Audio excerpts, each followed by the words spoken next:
give context, I used to be a dispatcher for a small city. We dispatched all law, fire, EMs for the entire county, and within this county were multiple law agencies. I had been there for about 3 months or so when I met him. Let's call him Jake. Jake had recently transferred from a big department in California and landed himself randomly at our department. It didn't make much sense as to why he left California in the first place, but he always insisted it was just time for him to move to a smaller, less dangerous department. Him and I quickly became close and would chat almost every day after I got off shift. Within a few months, it became apparent that we liked each other, and our flirting progressed into something more serious. Fast forward a few months later, and it turns out he was doing some inappropriate things to photos, videos of me, whilst he was actively on duty. This and a few other things he had kept hidden on duty lead to him losing his license and leaving. During the process of his termination, his SGT had suggested I get a protective order against him, as he had made threatening statements previously towards me, such as, "You better be telling the truth. I'll find out on Tuesday if you're lying to me," etc. I had began to fill out the paperwork and was told I had a temporary protective order on him in the meantime, but don't think I ever did. About 2 weeks after his termination, he calls me to catch up. The entire call is like an old friend to an old friend. What am I doing for work? Do I have a boyfriend now? But progressively turns more personal. When does my shift end? What do I drive? Being 18 and naive, I treated him like I always had, answering his questions. I had contacted his old department afterwards, as his SGT had told me to let him know if I was ever contacted again, but they turned me away pretty quickly and didn't want anything to do with it. With that, I blocked Jake. Roughly a month later, I get a call from a new number, and it's Jake. Once again, he wants to meet up and catch up. But this time he so casually goes on to tell me about this new house he's wanting to buy in my neighborhood, knowing it's my neighborhood. I had never told him where I lived in town, let alone what specific neighborhood.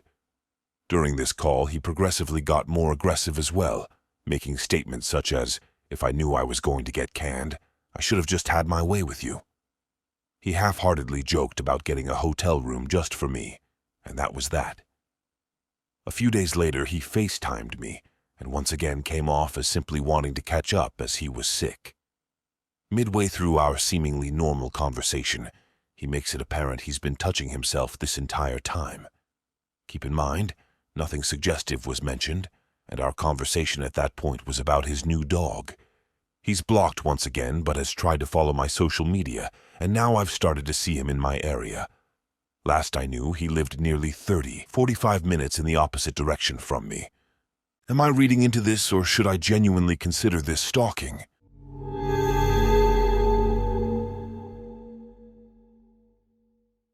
In June of this year, I moved out of my parents' apartment as I finally got a steady job and longed for some sort of freedom. I looked for apartments that were affordable in my city and found one that's a 2 or 3 minute walk from my parents' apartment. To me, it was perfect. I'd get to live alone, and my parents would still be nearby so I could visit them whenever I wanted, or pop in to have breakfast with them. The apartment itself is great. It's not really much to look at, but for a single male, it's more than enough. My apartment has a long corridor connecting each room together from the sides, with my front door being at the start of the corridor. My bedroom is the second room on the left, but since the walls are pretty thin, you can literally hear people in the apartment complex walking, talking, etc. from my bedroom, and any room for that matter. Last week, I came home from the pub after meeting up with a few friends. It wasn't really late, around 10:15 or 10:30-ish. And I had the day off, so I took a shower and hopped into bed to watch Netflix. It was probably around midnight when I heard a faint knock coming from the front door. I stopped the show that I was watching and listened for a minute or so, and just thought that it was my mind playing tricks on me. I continued watching Netflix when once again I heard a 2-motion knock on my door. I sat up from bed, went to the door and looked through the peephole, and sure enough it was pitch black. I once again shrugged it off and went back to my room. But before I could even sit down properly, I heard a slightly louder knock-knock. At this point, I thought it was my friends playing a prank on me, so I called my friend and asked if he was knocking on my door, and if he was, it wasn't amusing. He paused for a second and said, "Dude, I'm at home. I have to be up at like 7:30 inches." I believed him and hung up the phone. I was talking pretty loudly, so whoever was knocking probably heard me. And as soon as I hung up, I heard another knock. At this point, I was pretty pissed off, so I walked to the door, looked through the peephole, and saw nothing. I then unlocked the door, took a peek, and closed the door and locked it. Me being angry and a bit intoxicated, I decided to wait and catch whoever was knocking, so I spent a solid 10 minutes silently looking through the peephole before being a bit startled as someone put their hand over the peephole and knocked again. I immediately started unlocking the door and ran out to the apartment hall. I heard someone booking it down the steps and heard him, supposedly, lean against the wall as his jacket shrugged the wall, so I ran a few steps down before realizing that whoever this is was waiting behind the corner to get the jump on me. I hurried back inside and called the cops. They were there within a few minutes and scanned the building and the street, but couldn't find anyone. They told me that it could just be some kids pulling a prank and to never run after someone. They kept a patrol car around the entire night, and the knocking stopped. It could have been some kids being dumb, but the part that gave me the fucking creeps was the fact that whoever it was ran down the stairs and stopped behind the corner. He didn't keep running. If it were some pranksters, I find it more likely that they would have just booked it outside. As I said, it's been a week, and the knocking stopped. It kept me on edge for a few days because I just expected to be jumped by someone when walking into my apartment, but so far nothing has come of it. I've let it go and just hope that it won't happen again.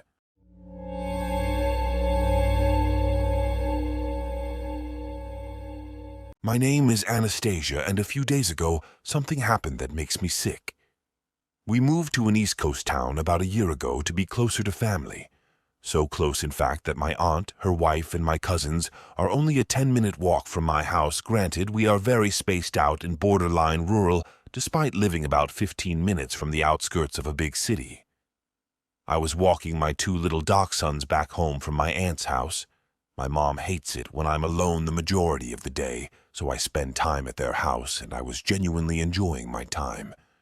It was cold but quiet and oddly beautiful. I got home, fed my pups and two birds, and FaceTimed a friend.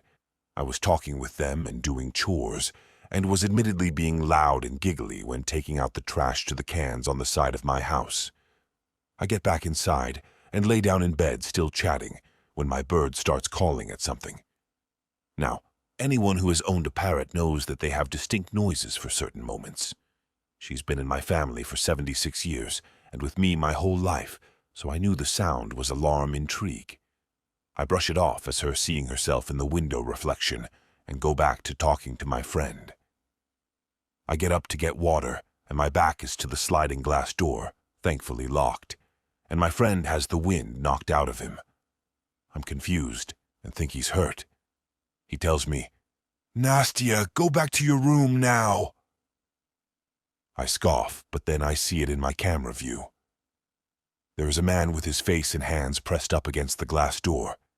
He's a middle-aged white guy in a gray pullover and dark pants and a grin on his face. My friend, ever the best in panicked situations, tells me, "Don't look at him, just go to your room." I was shaking so hard. I'm blubbering and decide to lock me and my dogs in my closet. My parrot is still going crazy. English isn't my first language, and it's bad when I'm shocked, so I revert back to my native language, which he doesn't know. Luckily, my friend knows to take charge, and he tells me he'll be over in 10, and he calls the police. I'm thinking I can run to my mom's room and find the gun, so if the guy comes in the house, I can blow a quarter-sized hole in his chest. I'm debating getting up when I hear tapping on my window. It's slow and intentionally creepy, and my stupid dogs start barking. I'm ready to accept my death. I'm a teenage girl, home alone, and I'm about to die. Wait, my aunt should about to be leaving for work. I shoot her a quick text.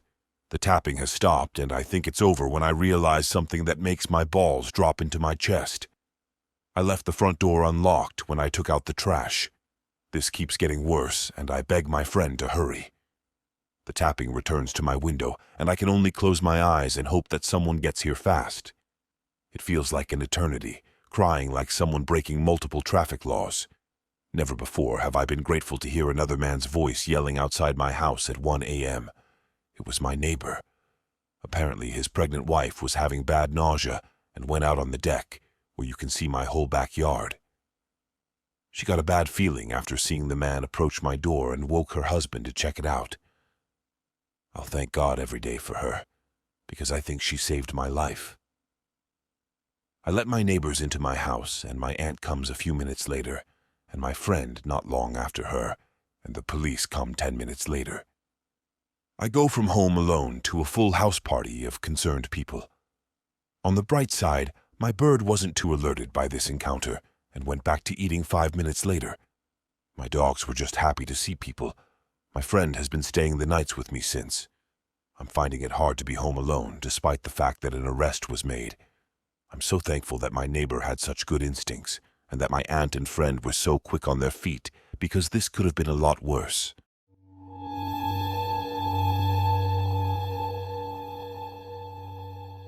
This took place the summer of 2022, and I just never thought of writing down this story because I was so stunned that it happened to me. So every summer in my city, me and my friends like to make small campfires in chill, secluded areas because we don't want to drive an hour to an actual campsite and pay any campsite fee to do so. These also happen pretty spontaneously, so it's a nice last-minute hang-to-do. There's this one spot near my house that's located by a river that's really nice because no one usually goes there. The only thing to be worried about are bears, though, because living in the Pacific Northwest is challenging like that, and my house specifically is located right next to mountains and forest. So one particular night at 11 p.m., I decide to go ahead of my friends and meet them at the spot and set things up early because I want us to be chilling once they all get there. The spot I get to has a 2-minute paved walkway I have to go through, and then I have to take a small trail ramping down the right side of the bridge that crosses over the river. Along this paved walkway is 2 lamps located at halfway and another at the start of the bridge, the ramp down to the campfire spot. I park my car at the beginning of the trail on the street and bring my campfire stuff like flashlight, lighter, small firewood, small shovel to dig out the pit, etc. I get to the spot, and it's a small sandy beach kind of embankment on the side of the river with a small waiting area for toddlers with their families during the hot summers. So I set up the chair, and I get to digging the pit with only my flashlight illuminating where I'm digging.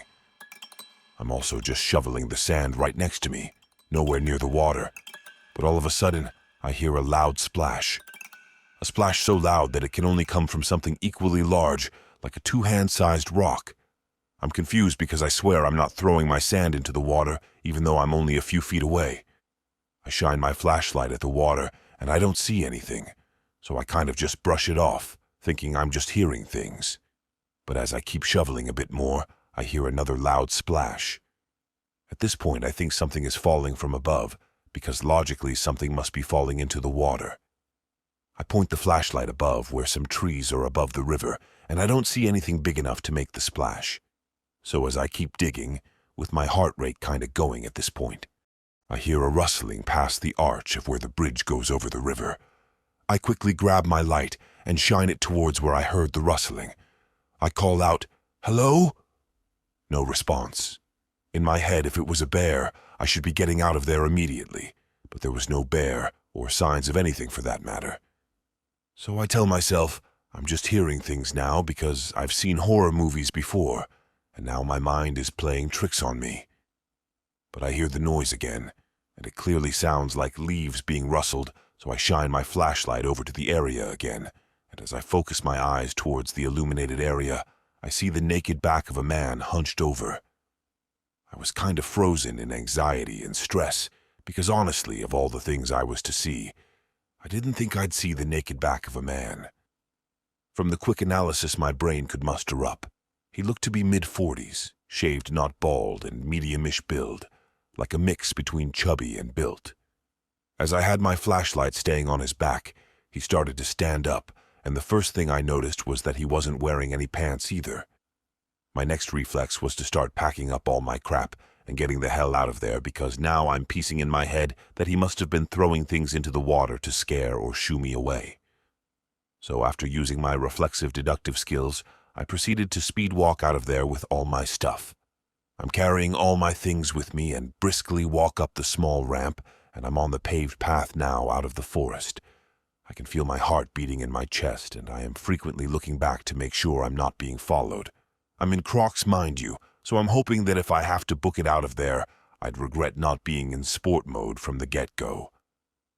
I make it to the halfway point, and a sense of relief starts setting in, knowing I made it safely out of this very scary situation. But as I check behind me for the final time, I see something. Slowly creeping over the ramp is the naked man crawling on all fours as if he was primate walking. His head was positioned towards me, looking at me as he made his way to the middle of the paved walkway. He slowly gets up from his stance and starts standing on his feet, and positions his body to face me. After setting himself into his new position, the man starts running towards me. I freaking book it. I run as hard as I can down the path. My flashlight jumped out of my pocket and I lost it, but I didn't care because a whole naked-ass man was chasing me at 11 p.m. at night in a secluded forest. I looked back for a split second, and the man was still running towards me, still completely naked. He could have my flashlight for all I care. I wanted to make it out of this situation alive. I finally make it out of the forest, and I run to my car, which is only 30 feet away from the end of the forest. I desperately get to my car, and like a classic horror movie, I fumble with trying to get my key fob to unlock my car. I actually drop my keys and quickly think to myself, I'm actually dead. But I brush the thought off and pick them back up. I get my fob properly, unlock my doors, and throw my things into my back seat before getting into my car. This felt like an eternity, but in hindsight, most likely took 6 seconds altogether. As I try to guide my key into the ignition, I am fixated on the end of the paved path that I was just at a few seconds ago, waiting to see if the naked man was coming still. I feel my key go into the ignition, and I switch my sights onto the road in front of me, and I zoom out of the area as fast as possible. As I drive away and I'm a good 30 seconds from the location of the horror that just took place, I get a call on my phone. It was my friends calling me asking if I made it to the spot yet, and all I say to them is, "Guys, do I have a crazy story to tell you?" They pull up to my house because, again, it was actually decently close to the campfire area, and I tell them the whole story the way that I told it just now. They swear that it was none of them trying to prank me or anything like that, and I also knew none of them would try to full sprint at me with their dong out. But as we're just talking out in front of my house, there's a college student who looks like he's walking home that's going towards the direction of where I encountered the naked man. I just yelled out to him, "You be careful! There's a naked guy that was chasing me by the bridge that crosses over the river." He responds saying, "Oh damn, really? I gotta go over that bridge to go home." All I tell him is, "Good luck, man." The next day I reported it to the police by phone, but they sent over an officer so I could tell them in person and show them where in the area I saw these things. When we went to see where I initially saw the man's back hunched over, they said they didn't see any trace of anyone being there previously, but the officer said they would make note of it anyways in case it happens again. Some friends say it's a skinwalker. Others say more realistically, it's either a homeless, mentally ill, or a drunk high person. One theory I've heard my friends say is that it's a future version of me pulling a prank on past version of me, because honestly, when time travel is real, I would totally screw with my younger self like that.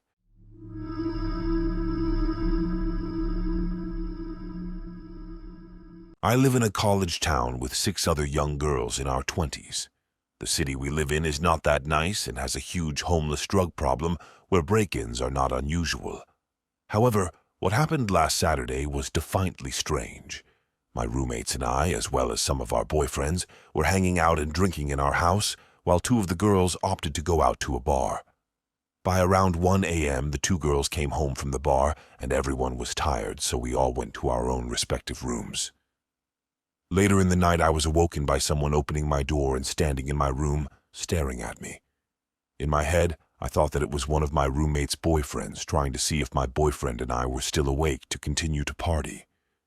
Since I was tired, I pretended to be asleep to avoid being bugged. After a bit, the person closes my door and proceeds to pace back and forth in the hallway. They then begin to attempt to open my roommate's door, whose room is right next to mine. Luckily, her door was locked, and she also had her boyfriend with her. The person then proceeds to go into our utensils drawer and grabs a knife to attempt to pick her lock. After gaining some courage, her boyfriend shouts, "Who the fuck is that?" which startles the man, who then sprints up the stairs and out the door. Police were called and did a search, but didn't find anything. They told us break-ins were normal, which we knew. However, what makes this whole scenario creepier is that he didn't steal anything. My phone, alcohol, and $600 shoes were untouched. We also suspect that this person was not on drugs or alcohol, as he moved very quietly and deliberately. He was able to get in because the two girls who came home from the bar did not lock the door behind them. I'm not sure what this man's intent was, but I am forever grateful that I happened to have my boyfriend with me, which is not often as he lives 3 hours away, and pretended to be asleep. It gives me chills thinking that a strange man was in my room, and what could have happened to me if I was alone. This story happened to me back when I still lived at my parents' house. I was commuting to college at the time and had 3 siblings that also lived at home, my brother and 2 sisters. For some context, we lived on 5 acres in rural Ohio, surrounded on both sides by woods and farm fields. Additionally, during the week, my dad normally left for work at 2 a.m., so I had always felt like it my job to be the man of the house because he was gone during the times when you would imagine something sketchy happening. However, on this night, because it was the weekend, my dad was home. I woke up to the sound of my brother's voice trying to get my attention. We had separate rooms upstairs, and coming out of our rooms you could look down over the banister and to see our front door. When I woke up, it took a few moments to get out of the haze and realize what was going on. I looked at the clock and it was around 2:30 a.m., and my brother told me there were 2 men at our front door. Now this really woke me up. We quietly walk out of my room and peek over to look down at the front door. When we looked, there was no one at the door, but I noticed my parents off to the side, out of view of the glass on the front door. I whispered down to my dad, and he told me there were 2 guys who had been talking to each other and knocking on the door. Hearing my dad say this freaked me out even more. I went back into my room and grabbed my pistol, quickly shuffling down the stairs after looking to make sure they weren't at the door. If they had been, they would have easily seen me coming down the stairs as it is in direct view of the door. My brother is right behind me as we head over to where my parents are, whispering to try and find out what is going on. My parents had awoken to the sound of our dog barking and had come out to find these 2 men knocking loudly at the door. At this point, the men return and begin knocking again, despite the fact that no one had come to the door and our dog was still actively barking. The fact that they were there at this time, in a location where houses are spread out hundreds of yards, and still knocking with the dog barking, made the situation even more terrifying. After a couple of minutes, the men walked away, and we all shuffle across the kitchen into the family room to peek out the windows into our driveway, which is lit up by our outside light. There was a black Cadillac sitting there, but no one was inside from what we could see. Immediately, the question was, where did these guys go? They weren't in their car, and they were no longer at the front door. Unfortunately, we figured out the answer when the handles on our back French doors started jiggling. They were actively trying to enter the back of our house, which enters into the kitchen. At this point, I just remember my mom frantically saying, "David," to my dad, as pure terror overwhelmed her. Then 2 things happened. Adrenaline filled my body as I prepared my handgun, horrified at the very real possibility that I might have to shoot these men. Secondly, my dad finally grabbed the phone, called the police, and calmly told them what was happening. Thankfully, after a minute of jiggling, they stopped at the back door and disappeared again, only to return to their knocking at the front. However, at this point, several minutes had gone by, and suddenly we saw the local police fly up in multiple cruisers with their lights on. As they whipped into our driveway and front yard, the two men bolted away, attempting to run the long way around the house across the driveway. One of them disappeared out of our view, but the other one was intercepted by an officer yelling for him to get on the ground. He didn't, and he was immediately tased and fell on the ground. Some of the officers went around the house after the other guy, and one of them came to talk to my dad, and I as we came out the front. They ended up finding the other man hiding in my sister's little playhouse in the backyard. It appears both of them were drunk and/or high, as the one who hid had cocaine on him. While they were both arrested that night, we never did find out what they were charged with or what happened to them. Needless to say, the whole experience wasn't fun. So, random men at our door in the middle of the night, let's not meet again.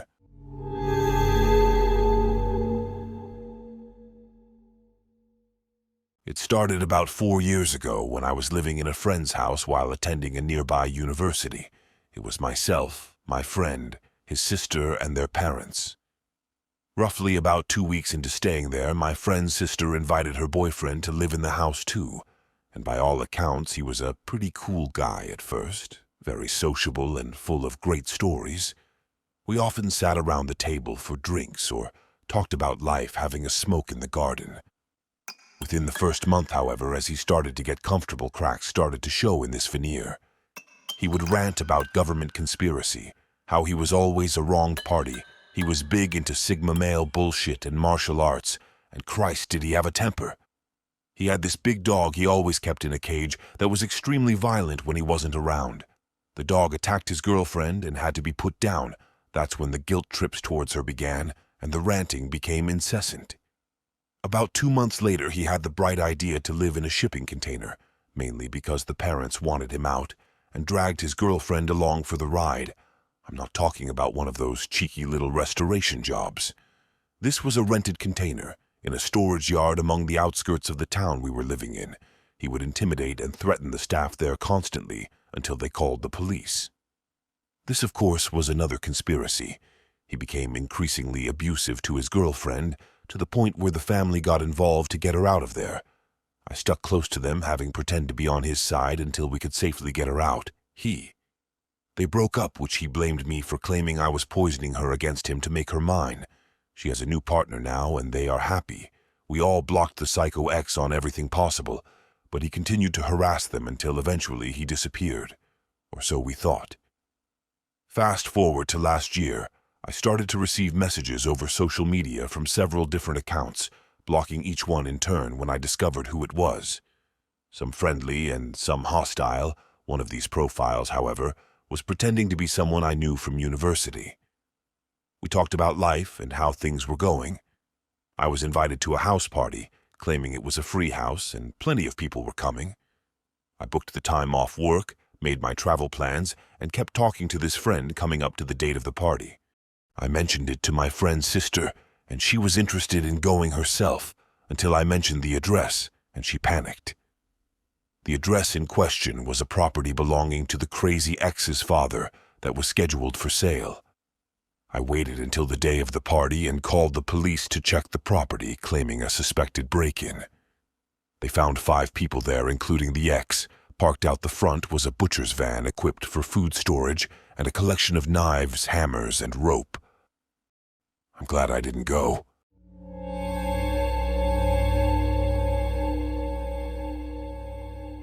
This story happened 3 years ago, around the time that COVID started.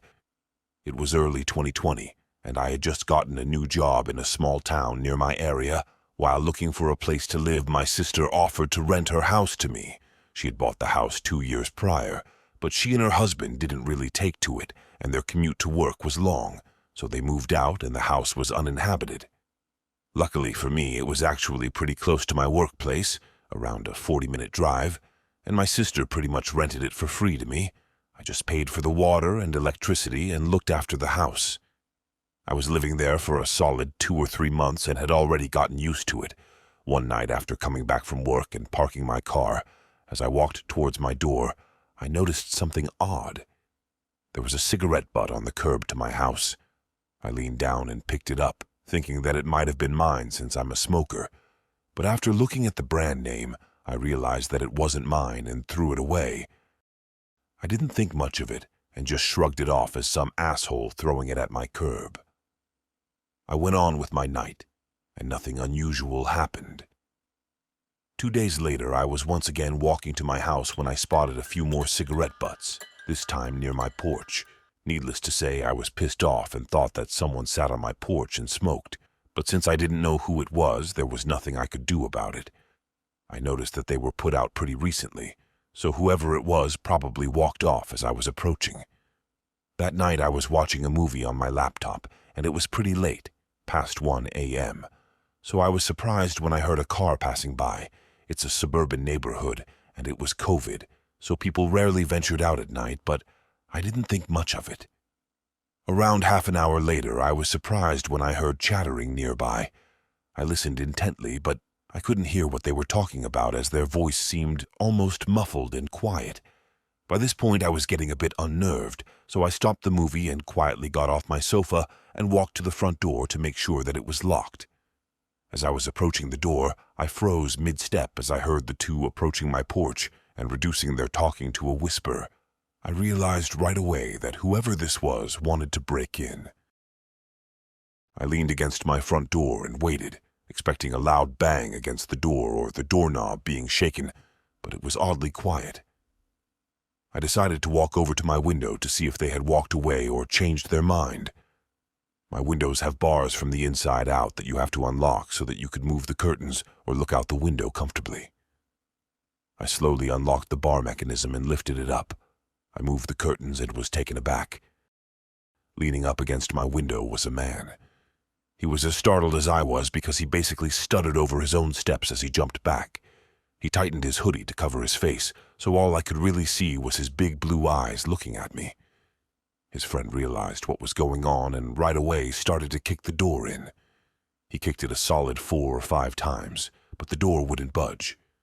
All the while I was staring at them, frozen in fear, and trying to comprehend the situation. I snapped out of it and slammed the bars over my window, locking them and running upstairs to the storage room where I pushed a table up to the door and called the cops. As I listened and expected the two to come inside any minute, I heard a loud crash and the bars from the windows being shaken aggressively when they realized that they couldn't get in. One of them let out a long, angry scream that probably woke up half the neighborhood. By the time the cops came, they were long gone. The police couldn't find out who it was, but were more active in the neighborhood in the following weeks. Regardless, I wasn't too keen on staying there, so shortly after I moved out. My sister sold the house a few months later, and as far as I know, nothing similar ever happened since. I honestly don't know what they wanted or why they were so determined to get in.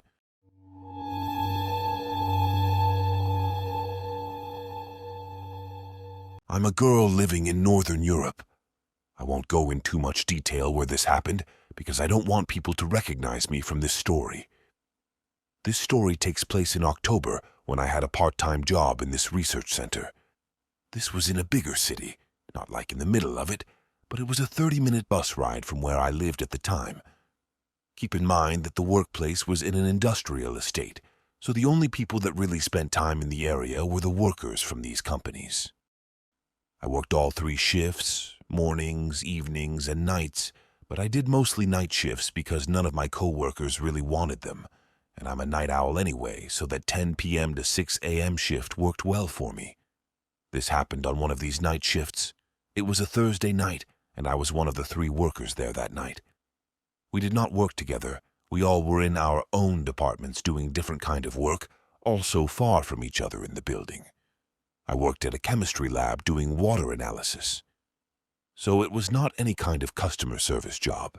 We were basically all alone, and it got usually really quiet and rather peaceful. We had no security guards, but it was quite impossible to enter the building without an identification card. All doors were locked, and everyone that worked there had these cards where you hold it in the sensor on the door, and it opens. You also got to use the card when leaving the building. These locked doors were not only on the outside, but also inside the building. So if someone somehow managed to get through the first door without the card, they could not get any further in the building, to the labs, for example. The door locks again immediately after you get in or out. Considering that, we never had to really worry about someone uninvited getting in even in the nighttime. This particular night, I took a bus and headed to work. I greeted my co-workers that were leaving as their shifts had just ended and met the other night shifters in the women dressing room. All normal, I was in good mood, and so were my two co-workers. When our shift started, we parted our ways and went to different labs. I was 3 hours into my shift at 1 a.m. when I decided to take my 20-minute break. The two co-workers had went to their break earlier than me, so I had to go alone this time. Our break room was this lounge where was a couple of long tables, chairs, mini-kitchen, and a bathroom. I'm not gonna lie. This big hall with old flickering ceiling lights was not my favorite place to be alone at 1 a.m. when the whole building is almost empty and it's pitch black outside. There were big windows in the lounge, but I could not see anything out of them, just darkness. There was always this same eerie vibe at nighttime, so I was used to it. 5 minutes into my break, I decided to go outside to smoke a cigarette. I put a jacket on, took my shit with me, and opened the door with the card. We had this smoking place in the back of the parking lot, about 1 minute walk from the door. If I said I wasn't scared to be alone in an empty parking lot at night as a young girl, I would be lying. This was the only thing I really did not like about the night shifts, but I really needed that cigarette. Nothing bad had ever happened, and I live in a generally safe country, so I just hoped for the best. There was this nasty white plastic chair in the smoking place. I sat in it and lit my cigarette. From the smoking place I could see clearly to the entrance of the building. There were bright lights above the door. Usually I just stared at that door without even noticing it. I mean, it was a night in industrial estate area, and there were not many interesting things to look at. All of a sudden, I noticed a person walking up to the door. It was a man with trench coat and a top hat holding a briefcase. I had never seen this man before, in my work or anywhere near this place. This man stood still in front of the door, not moving at all, facing the door. Even though nothing seemingly bad had happened yet, just a weird man standing by the door, I cannot even explain in words how scared I was. I had to somehow get past that man to get back inside. He doesn't know I'm there. He didn't see me. What if he does something to me when I'm trying to get inside? Is he trying to get inside? What does he want? And who is he? This was the only door where I could enter the building from outside, so I had no choice but try and ignore that man on the door and get inside. What on earth is this weirdly dressed man doing in this area at 1 a.m.? There is clearly something he wants from us, and I wasn't even sure if I wanted to know what that was. I started walking towards the man in the door while he was still standing, not knowing I'm here in the parking lot. The closer I got, the more scared I got. I had to stop and think again. I knew it was part of my job to confront unwanted people trying to get in and tell them how to contact our customer services. But keep in mind this was 1 a.m., weird man who appeared out of thin air, and an 18-year-old girl alone. I had this gut feeling that I should not go to that door. I decided to call my coworker that was there that night and ask if she could meet me at the door and let me in, so I didn't need to face this man alone. I went and hid behind my coworker's car that was in a parking lot to make a call. I was hiding behind the car in this position where I could still see this man through the car windows. I wanted to see if he leaves and where he goes. My coworker answers the call, and when I start whispering in the phone and explaining the situation, I watch in horror as the man turns around and stares right at the car I was hiding behind. I don't think he saw me, but he for sure heard there was a woman talking behind this car. What happened next is straight from a horror film. When this man found out there was someone behind the car, he started slowly and quietly approaching me, not knowing I could see him through the window. And here's the thing. He did not walk. He did not run. He was on all fours, crawling towards the goddamn car. I couldn't even scream. I just froze from fear and the phone dropped from my hand. When this man was getting closer to the car, I see both of my co-workers opening the door, waving and screaming at me to run and come in. Did not need to tell me twice. I ran inside so fast the man didn't even have time to react when he got up and started running after me. The door was already closed. The second he heard the door lock itself, he turned around and started speed walking away, eventually disappearing into the darkness. We called cops immediately, and they came not long after. They did not find anything or anyone. That man disappeared as fast as he had appeared, and no one has seen him since. After the shift, my co-workers walked me to the bus stop and waited with me till the bus arrived, making sure I get home safely. Forever thankful to these lovely women for opening the door for me before that man got me, and God know what he would have done to me. I haven't done any night shifts after that, and for sure never will.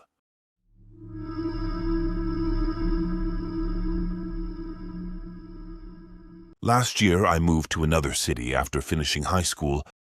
I assessed several college options and decided on one that would have me move roughly 3 hours.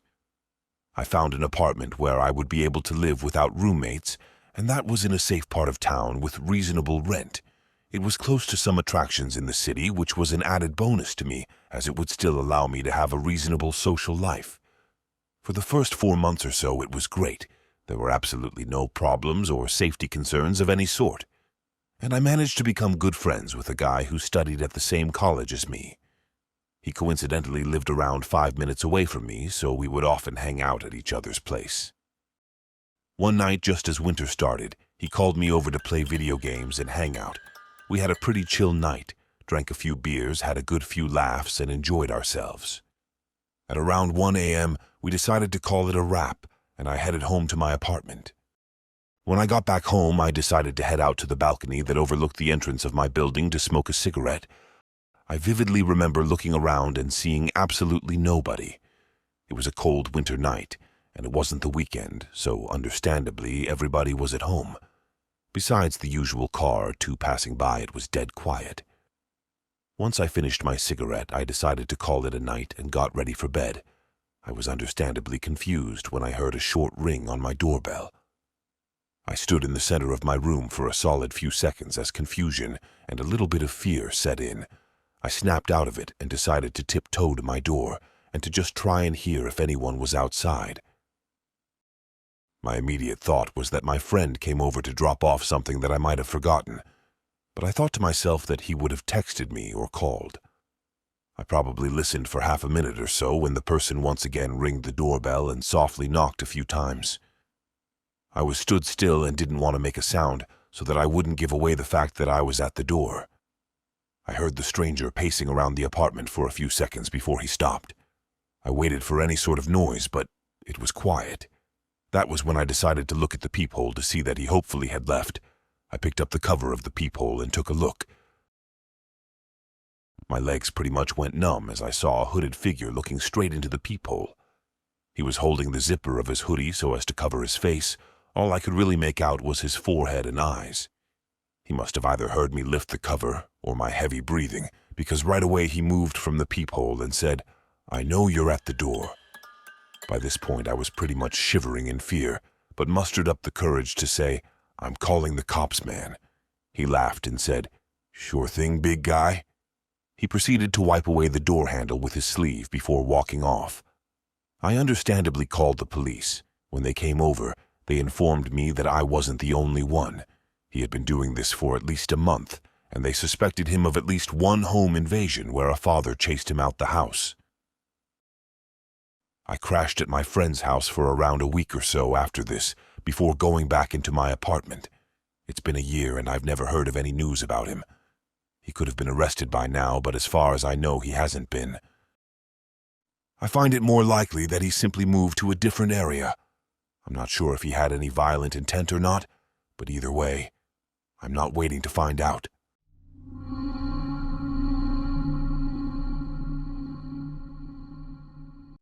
Trigger warning. I came across some information about an old friend.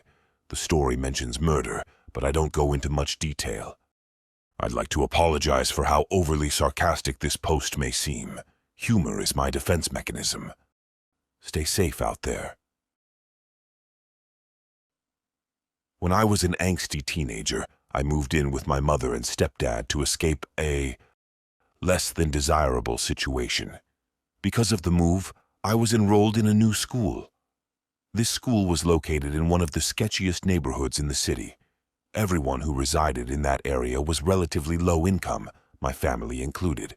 We had a rec center near the school that was a hot spot for, let's call them undesirables, which was primarily teenage boys wandering over from the nearby high school to catcall the girls. Lunchtime was my favorite. I loved going outside for chow and having sweaty teenage boys asking for the nasty, note the sarcasm. Anyway, during my time at my shitty school, I made an array of friends. However, there was one person who became my best friend. Let's call her Blondie. She and I got along like, what's a negative connotation? I was a people pleaser and she took advantage of that. Blondie was nice enough, but she was problematic. Regardless, we were fast friends and thus began our very short-lived friendship. Over the school year, she mainly came over to my house since I was an only child. We usually had the house to ourselves while my folks were at work. However, she finally invited me to her house around the middle of the school year. I was super excited. I had always wanted to meet her family since they were always such an enigma. Blondie wasn't one to divulge information about her home life. All I knew was that she lived with her mother, stepdad, and younger sibling. I'm unsure if she was embarrassed or didn't care to share, but I finally had the honor of meeting them. Honestly, her family was amazing. They were kind and treated me very well. Not to mention her stepdad was a phenomenal cook, the best spaghetti and meatballs I've ever had. After that, I started going to her house more and more, and you know what? I really enjoyed it. Fast forward to a month or two before the end of the school year, and it's Blondie's birthday. Her family was throwing a little get-together at their house, and I was invited. Blondie and I headed to her house after school, and it was a really fun time until near the end of the day. Now I knew next to nothing about her biological father. I knew he wasn't really in the picture.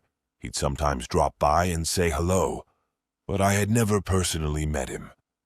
That was until he had made a surprise visit to give Blondie a present. When I tell you there was a shift in the atmosphere, I kid you not. I could immediately feel it, and I was a dumb kid. We were inside the living room, eating some cake, and there was a knock at the front door. Blondie's mom answered, and her face, which once had a nice smile, turned into a scowl.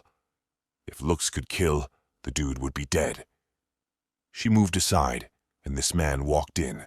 I'll never forget how everyone in the room got tense, except for Blondie, who excitedly greeted her dad. At the time, he seemed like a normal dude, maybe a tad bit on the creepier side, but who am I to judge? Blondie introduced me to her father, and we shared some pleasantries.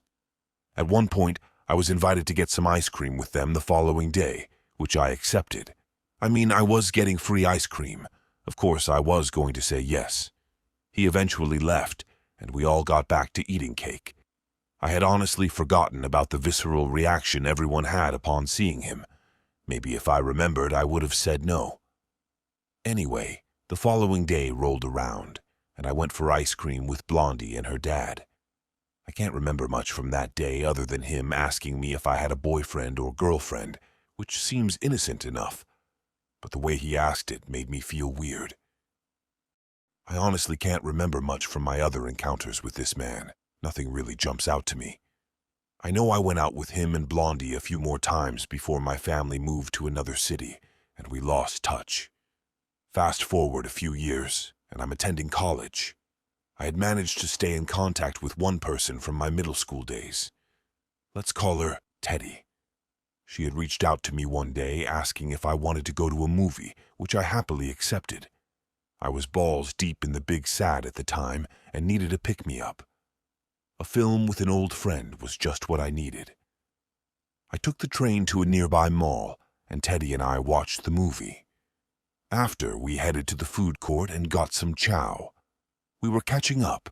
It had been a couple of years since we last saw each other, when Teddy suddenly perked up. She asked me if I heard about Blondie's father, to which I said we hadn't been in contact since I had moved. Teddy's face lit up, and she told me the most mind-blowing story my little brain had ever heard. She informed me Blondie's father had murdered a woman. Now, before I continue, she was going based on word of mouth while she was telling me all the details. Teddy had no news articles or police reports to back her story. She was told by a friend who heard from someone else, and so on. But what she told me wasn't actually far from the truth. According to her, Blondie's father had taken the life of a street worker. He got away with it for 2 years, and his truck got him caught. Apparently, there was something unique about it. Teddy couldn't tell me much more because she genuinely didn't know. I remember going back to my dorm and trying to Google for more details, but I couldn't find a damn thing about it. I eventually forgot about the story until last year, 2023. I was discussing the craziest stories from my life with a friend when I suddenly remembered Teddy's story. After some digging, I finally found an article that described the crime.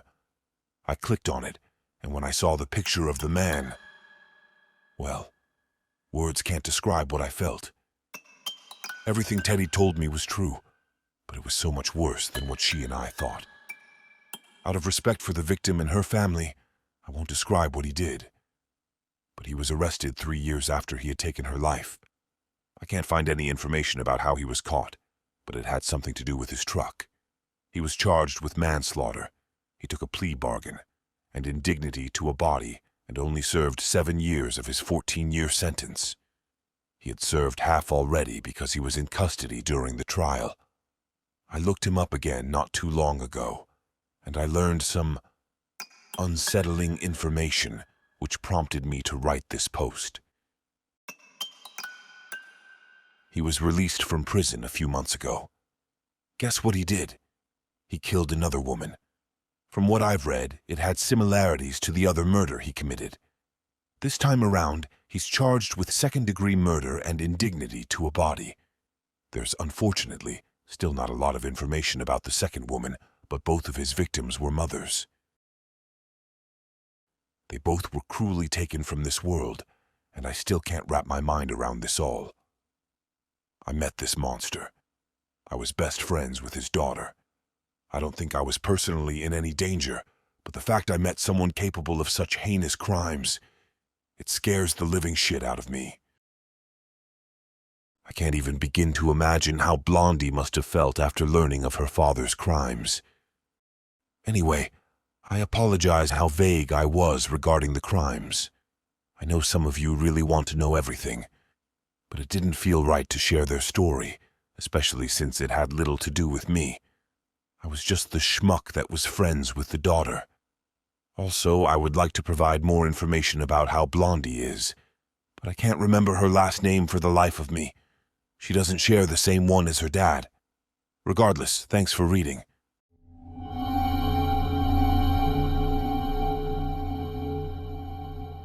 My workplace is a pretty well-known place. At one point it was slow and we had some free time. So some of our other co-workers decided to look at reviews of our workplace on Facebook for fun. They found a post directly addressing Katie. It went something like, Katie was mean and bullied this customer because of his disability. He also added that he didn't want anyone to tell Katie because he was scared of retaliation from Katie. We knew it was BS as Katie was a very nice person and we could never see her doing this. So we go up to her and tell her about this review. Katie said that she always knew there was a review about her, but she was never able to see it. Apparently, Katie almost didn't get hired because of this review. Yes, you heard that right. A customer left a review of Katie before she even worked at our job. We all remarked at how weird and messed up that was. Then Katie asked to see the review. That's when she gasped. The name of the person who left that review, she had interacted with them before. She started telling us that about a year ago she went camping where they had local Wi-Fi. So she connects to it, and while camping, she gets a random message on Facebook. The message was from the same guy who left the review. The message was something like, "Hey, I saw your phone pop up on the Wi-Fi, and so I thought we could be friends. I live around this area." Katie was weirded out, as anyone would be. She basically told him no. He kept messaging her, so she blocked him and thought that was the end of it. We then were all talking, trying to put all the pieces together of how this guy knew about her working here, when Katie said that she remembered putting on her bio that she always wanted to work at our current job, as it was a goal of her. So what we came up with was that this guy must like to cyberstalk girls who come to that camp. He must have checked out her profile, saw that she was looking for a job here, and made a review about how horrible she was as revenge for blocking him. Katie must not have been able to look at his review, because she had him blocked. Yeah, we were all creeped out at the end.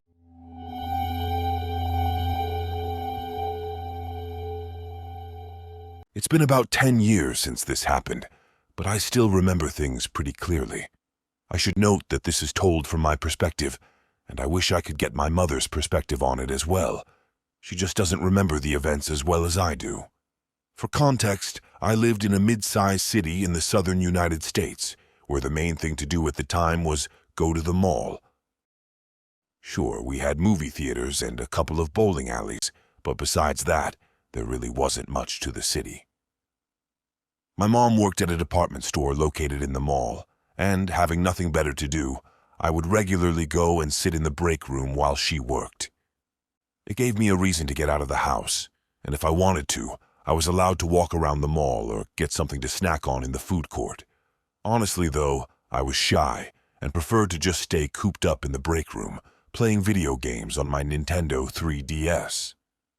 My mom's co-workers were generally very sweet to me and frequently popped in to say hello or just to check on me during downtime. If I was lucky enough to go with my mom on weekends, I could usually convince my mom to pick up my friend. We were actually dating, but since we were both girls, I didn't want that to get out, to go along with us.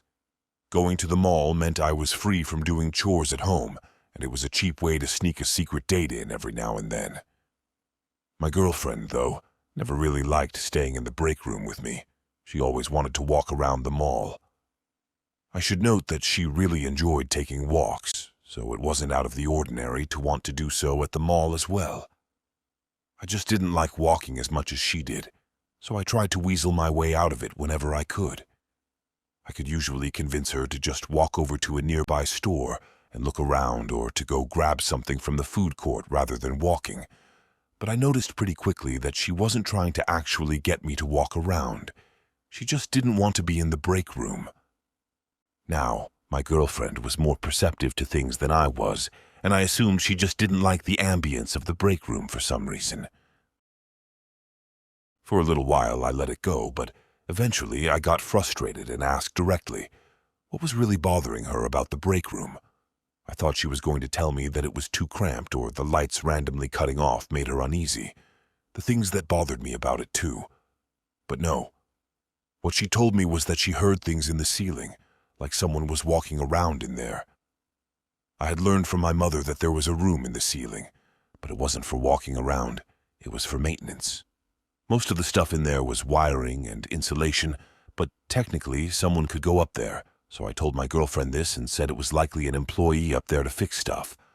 She said that was fine, but she didn't really like it, and still preferred walking around or sitting in the food court. I understood her discomfort and wanted to help, so I agreed. We had a really good relationship in the sense of communication, and though I got frustrated, I wanted to make sure she felt comfortable. Later that day, I mentioned what my girlfriend had told me and asked what they were fixing in the ceiling, though my mom just looked distressed and said they hadn't been up there fixing anything that day. But she wanted me to see something. My mom took me into the receiving room of the department store, which was just a room off in the back filled with boxes and random junk the store was going to put out for sale. The layout of this room, though, was sort of an L shape. One part of the L was used for receiving, but the other part was the way into the ceiling. I should clarify for this next part that to get into the ceiling, the store would have to call for the mall's maintenance team. They didn't have a ladder or anything on hand to climb in there, as it would have been a safety hazard. The only thing that this particular area had was a hatch that led into the ceiling. That was it. So, needless to say, I was horrified to see what appeared to be claw marks leading up the wall to the hatch. I still remember the way they looked, brown gashes that had been dug into the concrete wall of the receiving room. I asked my mom if it was a prank, but she told me that this wasn't the first time it had happened, and she had no way of knowing I would even ask about it. According to her, these weird carvings had shown up several times over the course of a few months. Each time, the store would call in the mall's security and maintenance teams who would clean the wall up and then go into the ceiling to investigate. Nothing had ever come of their searches, though, and they eventually gave up dealing with the marks. The only explanation mall security could give was that it was likely a homeless individual who had made their way into the ceiling by sheer willpower and happened to be very good at hiding during the searches. I stopped staying at the mall with my mom after that, and any time I wanted my girlfriend to come over, we found somewhere else to go during the day. Sometimes she'd just come over to my house and we'd watch TV or whatever, but I didn't feel safe going back to the break room after that. I knew nothing had happened up until that point, but I just didn't want to risk it, honestly.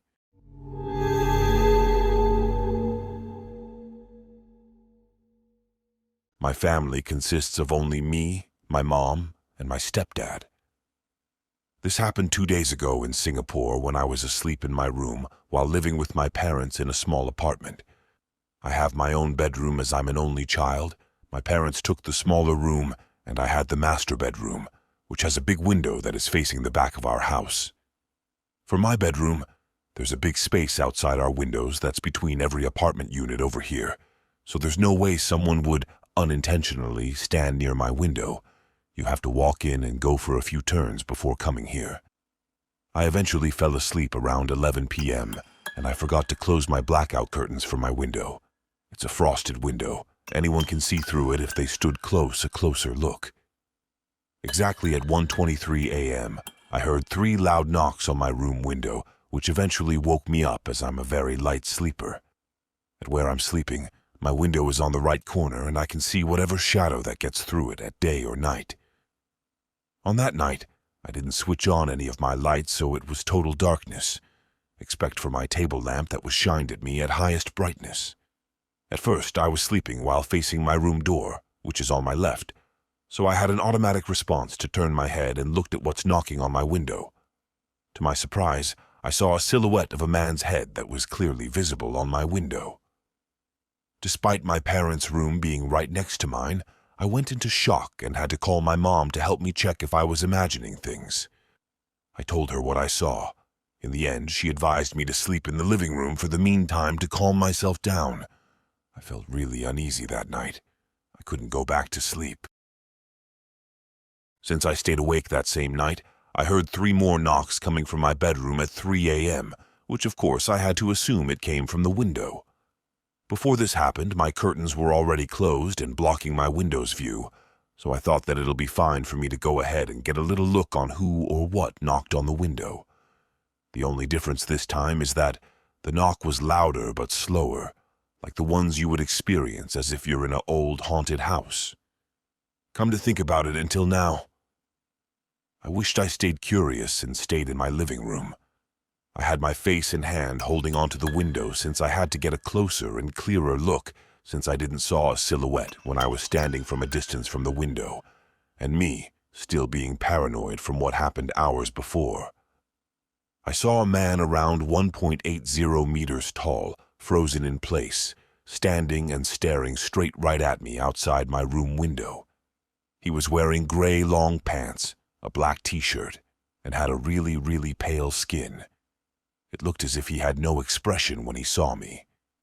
By the time this happened, I wasn't really sure if it was the same man that stood outside earlier in the night. As much as I was tired that night, I knew I wasn't hearing things or seeing hallucinations. I was perfectly wide awake when I saw that creepy unknown man. Moral of the story: always check your windows before falling asleep, and best to get a blackout curtain to protect yourself. Of course, guard your window with protective measures.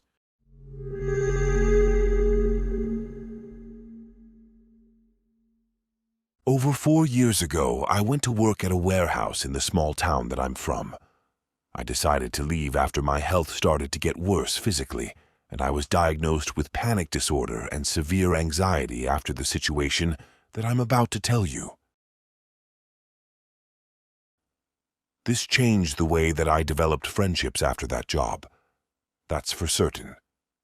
So I started this job on April Fool's Day of 2018, which was odd to me, and I had no kind of high expectation of the job. All I wanted was to do my job, get paid, and go home, as I had 2 children at home and many things that I could work on there. The job wasn't hard, and it made pretty good money for all duties considered, so I really couldn't complain. I worked second shift for about 5 months, and I went to day shift.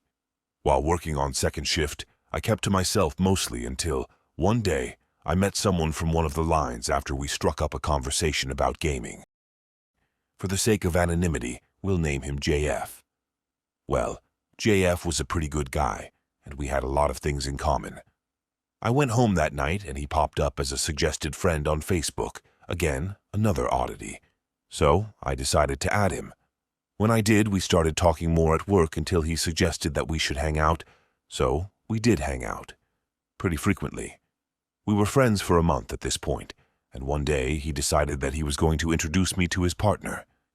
She seemed decent at first, super nice, didn't seem to be a judgmental type, so I was cool with her.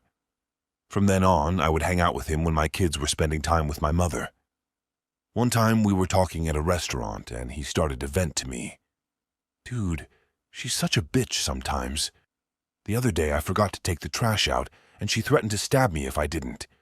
I've never been in a relationship where someone's threatened me, but she's got good intentions, dude. When he said that to me, I was concerned, but, of course, we had only been friends for a month, so I thought that maybe he was being morbid jokingly, so I chuckled at him. He gave me a pretty serious look and said, "I'm not joking. She really did." That concerned me. Fast forward about 8 months. They're still together, and we all hang out pretty regularly, forgetting the things he told me then. One day we were all talking, and he seemed a little off that day, so I asked him what was wrong in front of her. He flashed a smirk and said, "Nothing, dude. I'm just a little tired." He didn't have his eyes on me, though. He had them on her when I asked that. When we went to work the next day, I asked him again, "Do you promise to keep this between us?" Of course, I agreed. He said that he was breaking up with her, and she went a little crazy. He said that she grabbed her gun and pointed it at him and said, "If I can't have you, then no one will." He said that he diffused the situation and is trying to look for a way out. Not really knowing what to say, I just said, "You'll figure it out, man. If you need somewhere to go then, you can come stay with me until you get her out of the house." Fast forward to another year. He finally decided to leave her. When he did, she flipped out again. This time, he told her over text. She said that she was going to find him and kill him, and he was actually out of work that day with a vacation day. He sent me a text that said, "Hey, let me know if she comes over to work looking for me." That struck me as odd because I had no idea of the situation that was unfolding.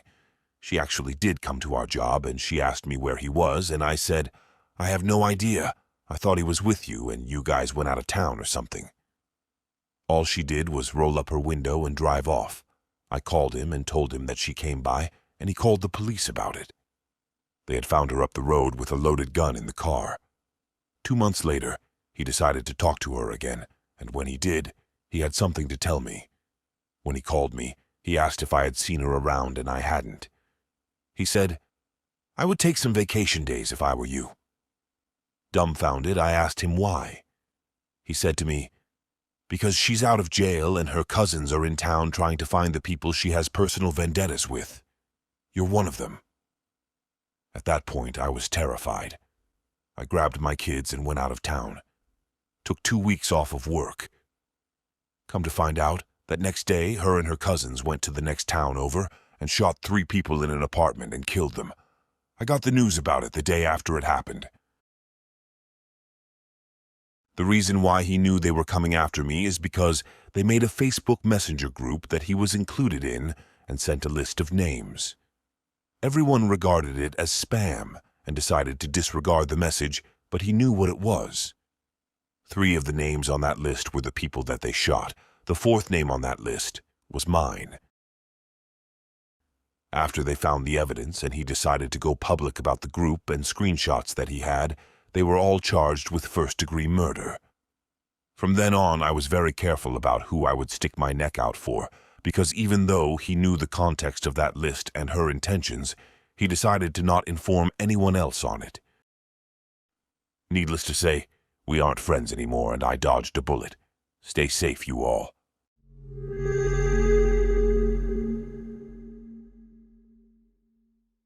I decided to share this story after a lot of debate with friends and family, as it is more of an impact to my psyche and on the people around me. This story, and this story alone, brought me to therapy. A little context for this story. I was going on a camping trip with my family members when I was younger. They are all rather used to nature as they live out in the sticks in Canada, and all went camping regularly. Now we didn't go to any set campgrounds, but instead we decided to head out to the middle of the forest where my cousins had done days of laboring work ahead of time, cutting down trees so we can fit an RV on our own private campground. In total, we were 6 people. The first night was rather normal, except for one point in the middle of the night. The sky was clear with a nice view of the stars overhead. We were sitting around a campfire, watching the flames burn and listening to the crickets and other forest noises. Then, at one point, we were in the middle of a conversation when I saw one of my cousins turning and twisting in his chair as he tried to get a good view of the tree line. We stopped our conversation immediately, and our heads snapped to look at him. He turns to us and says, "You guys hear that?" We looked at each other as we focused in on the sounds around us. I only heard the fire crackling, and that was the issue. The sounds of the forest completely stopped. Out of fear of a big animal approaching, my cousin rushed into the RV to get a gun while the rest of us followed. We waited for an hour or 2 in the RV, waiting for the sound of footsteps, but none came. The forest returned to its natural state, and it was lively again. After that first night, we didn't get as much sleep as we were scared a bear or maybe a pack of wolves were going to come around. That would be the least of our issues, it seemed. But nevertheless, we continued to camp like nothing happened. That next day, we were out on the lake fishing when we saw a few people dotting a small little island in the middle of it. It wasn't necessarily unnatural to see people out here, but what we were doing was technically illegal, so we didn't want a lot of people seeing what we were doing. But we continued to fish calmly as to not draw attention to ourselves. After 15 minutes or so of fishing, we saw a boat depart from that island and head directly toward us. We considered booking it, but we realized that it would make our presence seem more suspicious, so we waited. They eventually got to us, and there were 2 men in the boat. One of them was skinny and had a white tank top, jean shorts, and a blue cap. The other one was more plump and wore a camo vest with a white t-shirt underneath, matching jean shorts and the same blue cap. "Hey, what are you guys doing out here?" said the skinny man, already sounding somewhat accusatory. We told him that we just drove out here today just for a day of fishing. Despite our somewhat normal story, they seemed to see through our charade, when the plump man interrupted my cousin and said, "You guys don't happen to know about that fire on the other side of this lake, do ya?" My cousin tried to lie and said he had no clue, and tried to confirm that we only got there that morning just to fish. After a few more lines of dialogue, they seemed to believe us and told us not to stay until nightfall as the animals are bad in the area. They turned their boat around and headed back to the island. Me and my cousin looked at each other thinking we dodged a bullet, but that bullet would still head directly towards us. That night, it happened. 4 of my cousins decided to hunt through the night as they had made a custom hunting blind earlier that day. They took the weapons and headed out as me and my other cousin headed to sleep for the night. I was listening yet again to the sounds of the forest, and I was also listening when they started to fade away again. As they faded away, new sounds emerged in the night. Footsteps. Initially, I thought it was my cousins coming back from the hunt after getting something, but to my dismay, it wasn't. I heard someone say, "Hey, you kids here." Even at such a young age, I could tell there was malicious intent behind these words. I slowly got out of the bunk bed and swiftly moved toward the closest window to ensure my dread was warranted. As I peeked out of it, I saw the same 2 guys from the boat and 3 people I've never seen before. Despite the change in apparel, I can tell it was them. As they walked into our campsite, they went to the 2 tents in front of the RV, where we kept some extra supplies. They barely looked inside before all of them turned to the RV and slowly stepped over to it. I tried to silently bolt over to my cousin to try and get his help and wake him up. But when I started shaking him awake, he said loudly, "Leave me alone. It's the middle of the night." That triggered a chain of events I only thought would be possible in my nightmares. Immediately after saying that, these guys started banging on the RV, telling us to open up and unlock the door. The second they started doing this, my cousin woke up fast and ran to the kitchen and opened a drawer to find some kitchen knife. We got far away from the door and waited for the banging to stop. When it did, the door flew outward, and we saw 3 of the guys stomp into the RV. They slowly looked around the cramped RV and stopped when they finally caught our gaze. Our fear was obvious. There was no mistaking it for any other emotion. We had no power here. The skinny man from earlier walked over to us, and my cousin swung his knife at him. It cut his hand a little bit, but he got adrenaline from it and ripped the knife from his hand, and it clambered onto the ground. We were defenseless, so when they grabbed me and put me on my feet and forced me out of the RV, all I could do was scream and struggle. They gripped me by the collar of my shirt as they led us deeper into the forest in the middle of the night. I tried to scream, but they'd put their hand over my mouth. I looked over to my cousin, who had the same thing happen to him. We couldn't do anything. The guys were laughing and joking around like this was any normal situation for them. As we walked deeper into the forest, the less we tried to struggle. We nearly gave up when finally my cousin bit the hand of one of the men and was able to let out one more shriek. After a grunt of pain, the guy immediately punched my cousin in the face to keep him quiet and put his hand back over his mouth. We were getting close to the lake when finally we heard a loud crack. One of the guys blurted out, "Gunshot!" They were clearly confused when we heard 2 more gunshots ring out. The guys let go of us, and we heard my cousins yelling at them. It was almost incoherent to me, purely from the suddenness of it. Our captors ran off into the forest, leaving us standing there in shock. Our cousins came over and assisted us back to the van. I was shaking and shivering despite being a warm night. They tried to talk, but I could only shake my head and nod. We left that night. I wasn't able to sleep well for weeks, thinking what would have happened if my cousin wasn't able to scream one more time. We told the local officers, risking the fine for technically camping illegally. In the end, they never found the guys, and we haven't heard from the police since. So guys, be careful out there. Make sure you know your area and what is around you. Always stay cautious.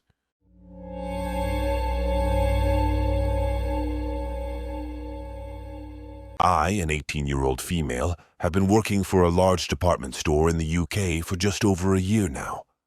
This story happened when I was 16. It was late evening, around 9 p.m. or so, as we stay open late for the Christmas rush.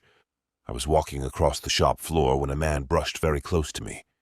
I'm often in my own world at work, and this made me jump a little. He must have noticed this because he said, "Hello." I responded, and he asked me how I said, "Good. And you?" He nodded and walked towards the doors out into the car park. I didn't think much of this at all, but it did catch me off guard. I decided to walk across to the other side of the shop.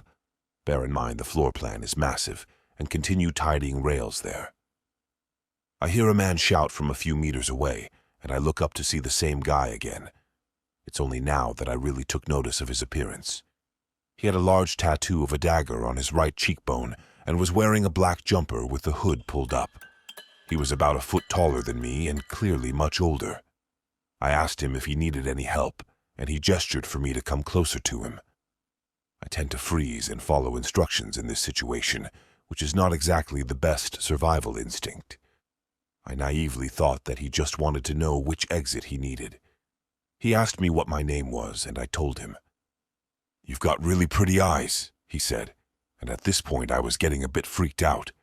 I thanked him hesitantly and turned to leave, but he put his hand on my forearm. Again, I kind of just froze. "Have you got a boyfriend? Have you got Snapchat? Can I get your number?" He became more and more persistent, and I just wanted him to leave. I told him that number 1, I was working, and number 2, I'm underage. He then asked me how old I was, and I told him I was 16. Again, I don't know why I answered him, but my brain just shuts down, to which he responded, "It could work." At this point, I was really shaken up and didn't know what to do. Thankfully, one of my male colleagues walked up to me to ask a question, making him leave, winking at me as he did so. Noticing my distress, he asked me what had happened, and I explained the situation. He urged me to report it, but I was hesitant as I didn't want to inconvenience anyone or get them into trouble.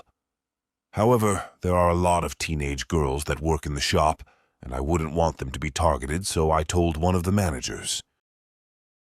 They notified the store security and sent me off the shop floor to get some coffee and calm down. I came back, finished my shift, and went to leave. The security guy stopped me on my way out and told me that he didn't mean to alarm me, but they had managed to track the man's car and he was parked inside it. They said there was a high probability he was waiting for me, and I shouldn't go out there by myself, just as a precaution. He escorted me to my mom's car and we drove home. I'm so thankful that nothing ended up happening to me that night. I often think about what would have happened if my friend didn't persuade me to report it, and I went out alone.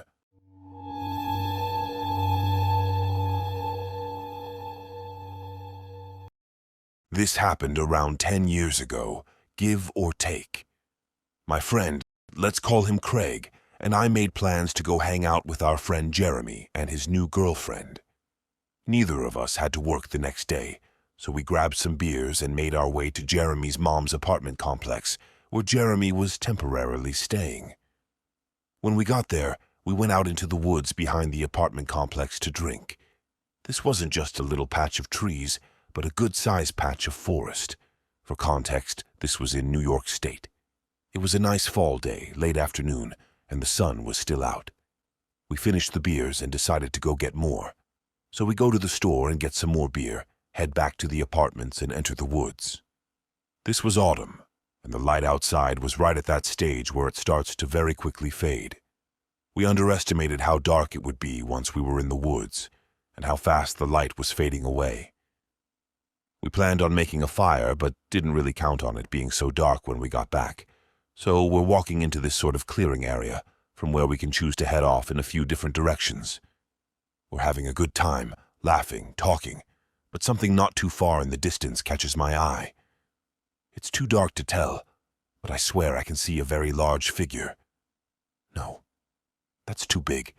It's probably a tree or just your eyes fucking with you. So, as Jeremy is gabbing in the background, I ask Craig as an aside if he can see something standing up ahead, and he's like, "Nah, where? Oh wait, there. Oh shit." We were still walking, and it was becoming clear I wasn't seeing things. There was a very large person standing in the forest up ahead, apparently facing us. So I try to get Jeremy's attention without cluing the big guy in that we've noticed him, just in case something sketchy is going on, which I get the serious feeling there is. We tell Jeremy there's a person up ahead, but Jeremy is in a jovial, no-chill state, and he exclaims, "Holy shit, is that Bigfoot?" We humor him and laugh, but it's clear to Craig and I that this is actually creepy and probably not a safe situation, and it's clear that Jeremy is not understanding that.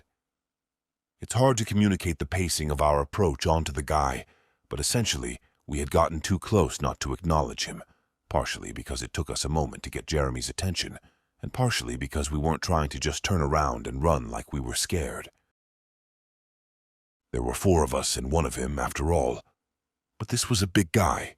Not supernaturally big or anything, and not like he was jacked or anything like that. Just a naturally gigantic dude, very tall and heavy without being particularly fat.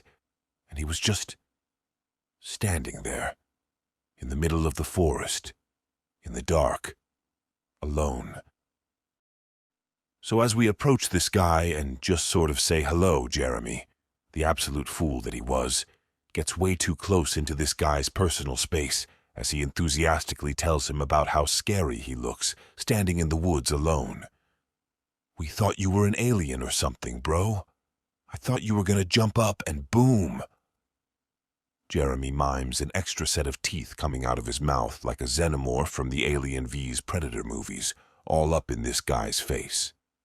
To be clear, Jeremy is not trying to be intimidating or a jerk in any way.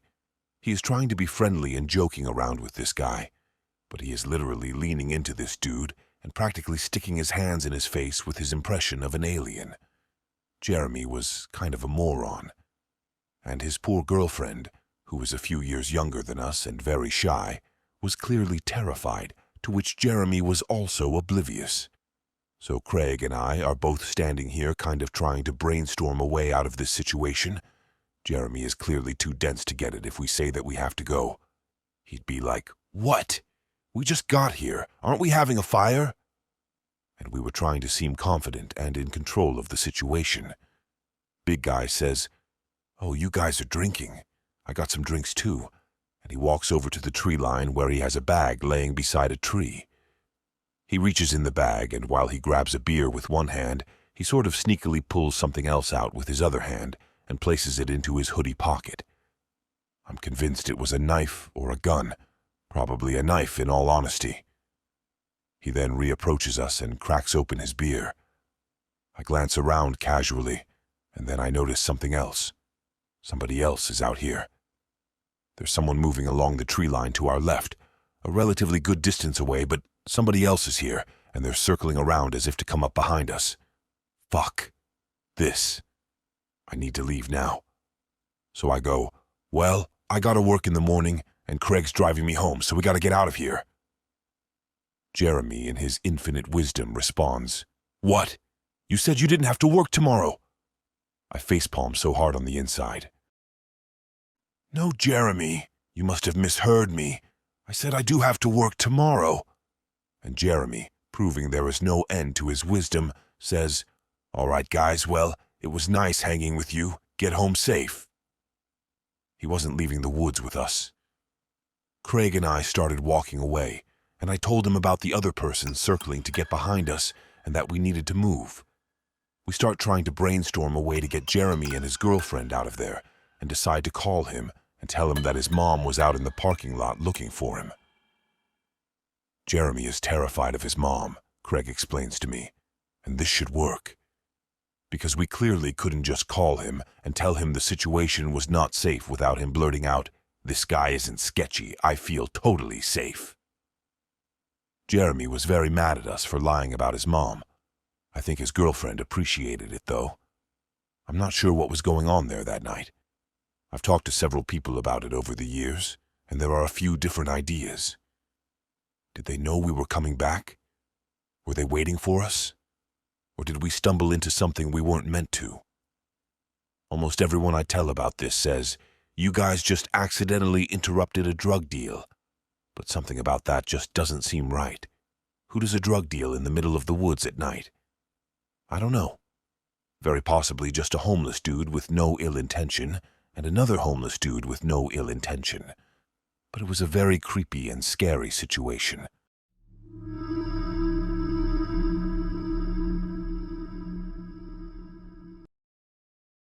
As I was walking home from work last night, about halfway to my house, a disheveled man who looked to be either homeless or extremely down on his luck crossed paths with me from the other side of the sidewalk.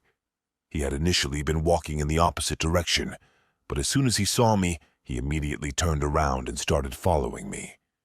He began rambling incoherently and aggressively, and his words were so slurred that I hardly understood a thing he said. All I could make out was something about a care package and "look at you." It was obvious this man was under the influence of multiple substances. I quickened my pace and tried to avoid any eye contact with the man, and he was getting agitated that I wasn't paying attention to him. When my walking speed got too quick for his inebriated stumbling to keep up with, he stopped talking and instead began just trying to follow me. I kept looking over my shoulder at him, and every time I saw him, he would either stop or try to duck behind a bush. Finally, I started outright sprinting and looking for a spot that I could hide in myself. I came up to my local mosque and tried to sneak around the corner into the parking lot of it, where there was a tree that I hid behind. While hiding there, I frantically dialed 911. I told them that a strange man displaying unstable behavior was trying to follow me, and described my location, myself, and the man to them. The dispatcher assured me that officers were on their way to where I was, but while waiting for them, I saw a figure heading up the sidewalk in front of the parking lot I was hiding in. Panic immediately filled me, until the passerby was close enough to where I could see that it was not the same man who had just bothered me, and they turned out to be harmless. Mere moments after this, the cops arrived to where I was, pulled up next to the tree, and motioned for me to come out and talk to them. The officer driving the vehicle asked me the standard questions: a description of the incident, where I was when it happened, etc. While we were talking, he spotted a man in another parking lot down the street, not far from where I had first encountered the creep. He asked me if this was the man I had encountered, and it was hard to tell between the darkness and the distance, but I was pretty sure it was. Another police vehicle had pulled into that parking lot, and it appeared that an officer got out to talk to the man.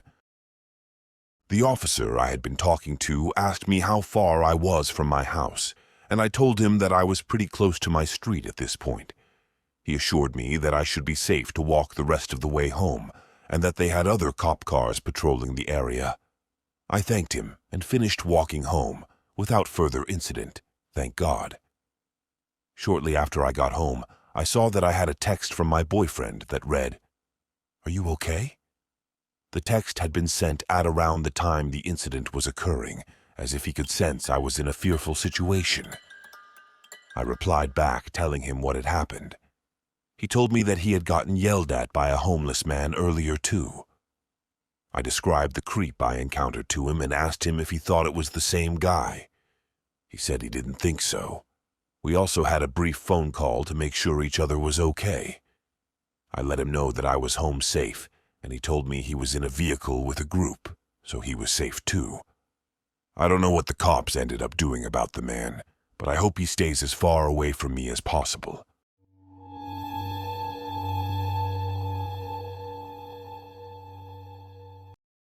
This happened a couple of years ago to me and two other friends. We were probably 17 at the time. It was summer and we had plans to go to our friend's house. There is this park that is halfway from mine and hers, so my friends and I decided it could be nice to sit in this hut in the park and have a smoke on the way to our friends. This was in the evening, so it was getting dark already, and time passed. It was dark enough for the streetlights to turn on. It's important for the story to explain a bit how the hut was situated in the park. The park was shaped like a big circle around a lake. So the hut we sat at had two entrances from the left and right side. These entrances then connected to the main park path.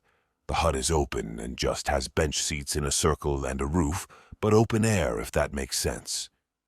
Anyways, the street lights on the right side were not working, so it was extremely dark on that side. My friends and I are chatting away and people are walking past like normal, nothing strange. Then this man comes from the left and is walking really slowly now. Normally this wouldn't catch my attention, but it's the summer, remember, and he had on a long, thick trench coat with a top hat that had a feather and sunglasses. He walked super slowly into the dark and just stood there in the dark. I could make out his silhouette just standing there. At this point, all of my friends are quiet as well, and we are feeling uneasy as we are all girls. Then the man begins to walk back towards the streetlight that has light on the left side. He stands there for a couple seconds staring again. Then he proceeded to walk slowly down the path to the hut, still staring at us. We thought maybe he would just walk through and wanted to scare us, but no. He then sits down in front of us and begins to talk. For context, we live in Brussels, so he started speaking French and said, "What a lovely evening, ladies." We speak and understand French, but in that moment we knew it was smarter to pretend we don't, so we just say, "Sorry, English." You can see him get agitated and mad. He starts going on this whole rant about how we should speak the language of the country stupid English people think they are better than everyone else. As I said, he was quite mad while saying all this. I began saying to my friends we should probably leave now. Our friend is expecting us at her house soon. Since my other friends were so scared too the minute I said that, they said yes and started to walk the path to the main park path, but they left their bags and everything else they had with them. I had to call them back to get their stuff. They came running back, but he kept staring at us while we were trying to quickly gather our things. We got our things and started walking when suddenly we hear, Hey, come back here." We turn around to see him holding up the can of Coke my friend had left, and he said we should not litter and to come back and throw it away. We began to run at this moment and didn't look back. The whole way to my friend's house we were so creeped out and scared that we thought he would follow us or something, and any person who walked behind us we panicked. What scared us the most was he had his hands in his pocket the entire time, and then moment he held up the Coke can. There was something else in his hand that shined with the street light. None of us could make it out, but we assumed with the shape of the object, the way it shined from the light, his behavior and his hand in his pocket the whole time, as well as calling for us to come back, we think he had a knife. We have never seen that man since, and all of us refuse to go around that area at night now. Really scared us. I know this story might not be as creepy of an encounter as some of the other posts on here, but this has stuck with me and my friends for a while, that he has been named the Hat Man. We're not sure what that man would have done if we had stayed longer or had come back to throw the Coke can out, but I'm glad we didn't find out. Be safe out there. You never know people's intentions.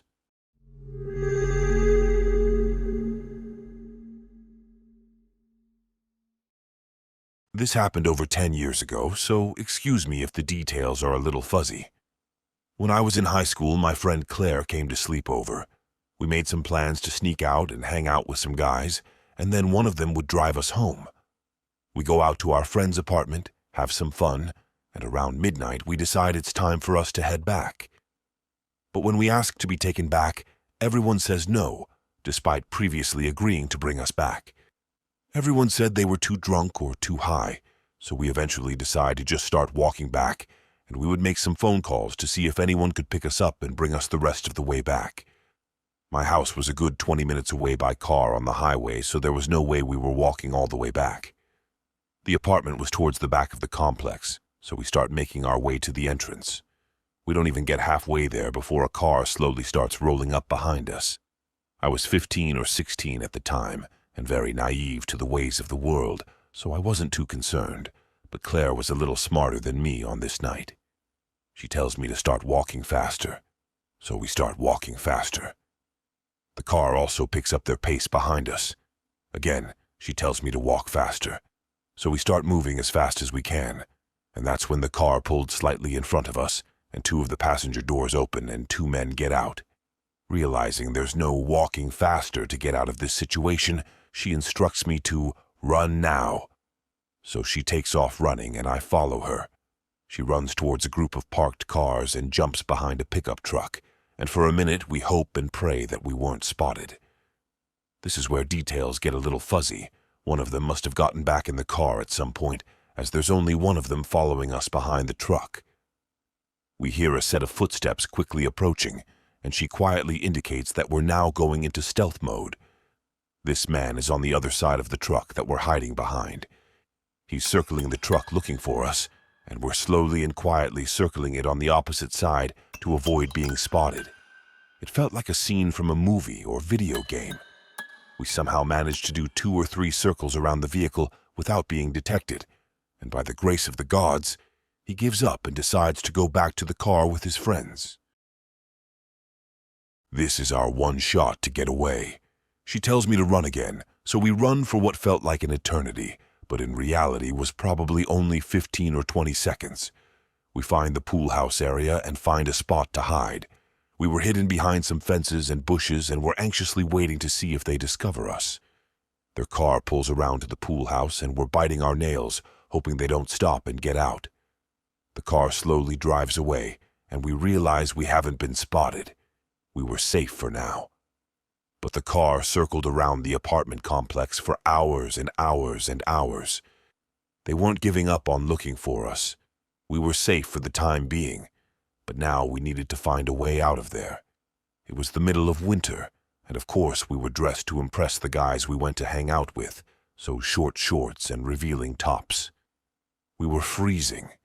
We found a dirty, disgusting Captain America blanket that we huddled up under while making phone calls to find someone to pick us up. We tried contacting the guys at the apartment, but no one answered our calls. None of our friends answered our calls. We felt completely alone and hopeless.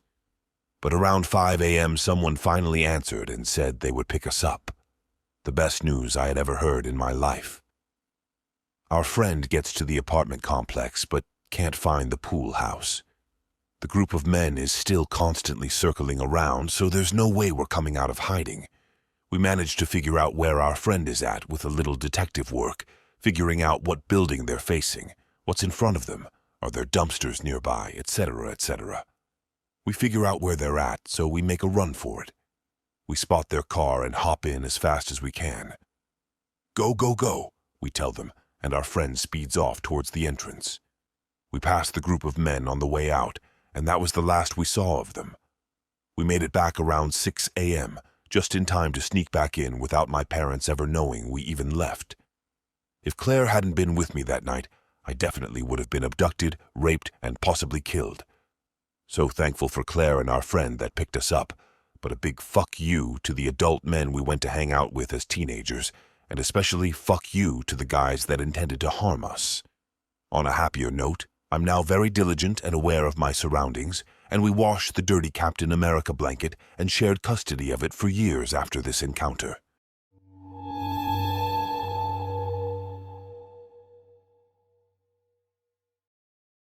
This week has been hectic. My 3 kids have the flu. Oldest was first, then my younger 2 caught it. After a visit to the clinic, I was heading to the CVS down the street from our house for their prescriptions. I decided last minute to drop my kids off at home with their dad so they could rest and I could go inside the store to pick up some Pedialyte. I consider our neighborhood to be safe. I've taken walks after dark and never felt afraid. Most of our neighbors are older folks who have lived there over a decade. When I pulled up to the CVS, I parked on the side parallel to our street. It's darker on that side, but the entrance is right around the corner and well lit. There was a man standing outside. He walked in front of my car and I could hear him talking, but my music was kind of loud. I figured he was on his phone or something. No real red flags yet. My husband called me as the man walked back towards the corner adjacent to the entrance. I got out of my car, still on the phone, telling my husband, "Yeah, kiddos have the flu. I'm picking up medicine at the CVS, etc." In a very pleasant voice, the man says to me, "Hey, I got a question for you. You know where Main Street is?"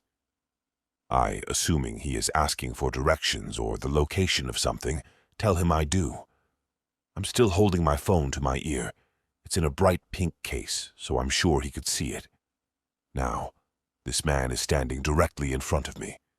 There is a pillar and a trash can behind him. Around the corner is a propane cage and a red box against the store's wall. Getting past him would put me in arm's reach. Next, he asks for a ride there, to a homeless shelter. It's very cold outside and he doesn't want to freeze. I empathized with him but said I couldn't. I offered to buy him gloves and or a blanket and to ask if an employee in the store could assist in finding him a ride. Sweet baby Jesus, this guy's face instantly changed to pure rage, then right back to pleasant. "Well, you know what happens to homeless people stuck outside. You're going to help me. It's right. Down the street." I'm standing there unsure what to do. My husband is on the phone asking what's going on. I gently tell the man that I don't feel comfortable doing that and that I have the flu. I don't. and my husband is on the phone with me. I don't care about the flu. Now he's getting more angry and not moving away from my route into the store. I didn't want to turn my back on him to go back to my car, which was several feet away in the dark. While this guy is glaring at me, I decide to quickly walk past him. I had my mask from the clinic in my jacket pocket, so I pulled that out and held it in front of me while I moved towards the trash can. He looked disgusted, but kept telling me I need to give him a ride. It's right down the street, he insisted. But I know where that street is, and it's not as close as he says. He tried to guilt me, and his words felt threatening, but he didn't actually threaten me verbally. Once I was around the corner, I rushed into the store straight to the pharmacy. My husband said he's calling the police.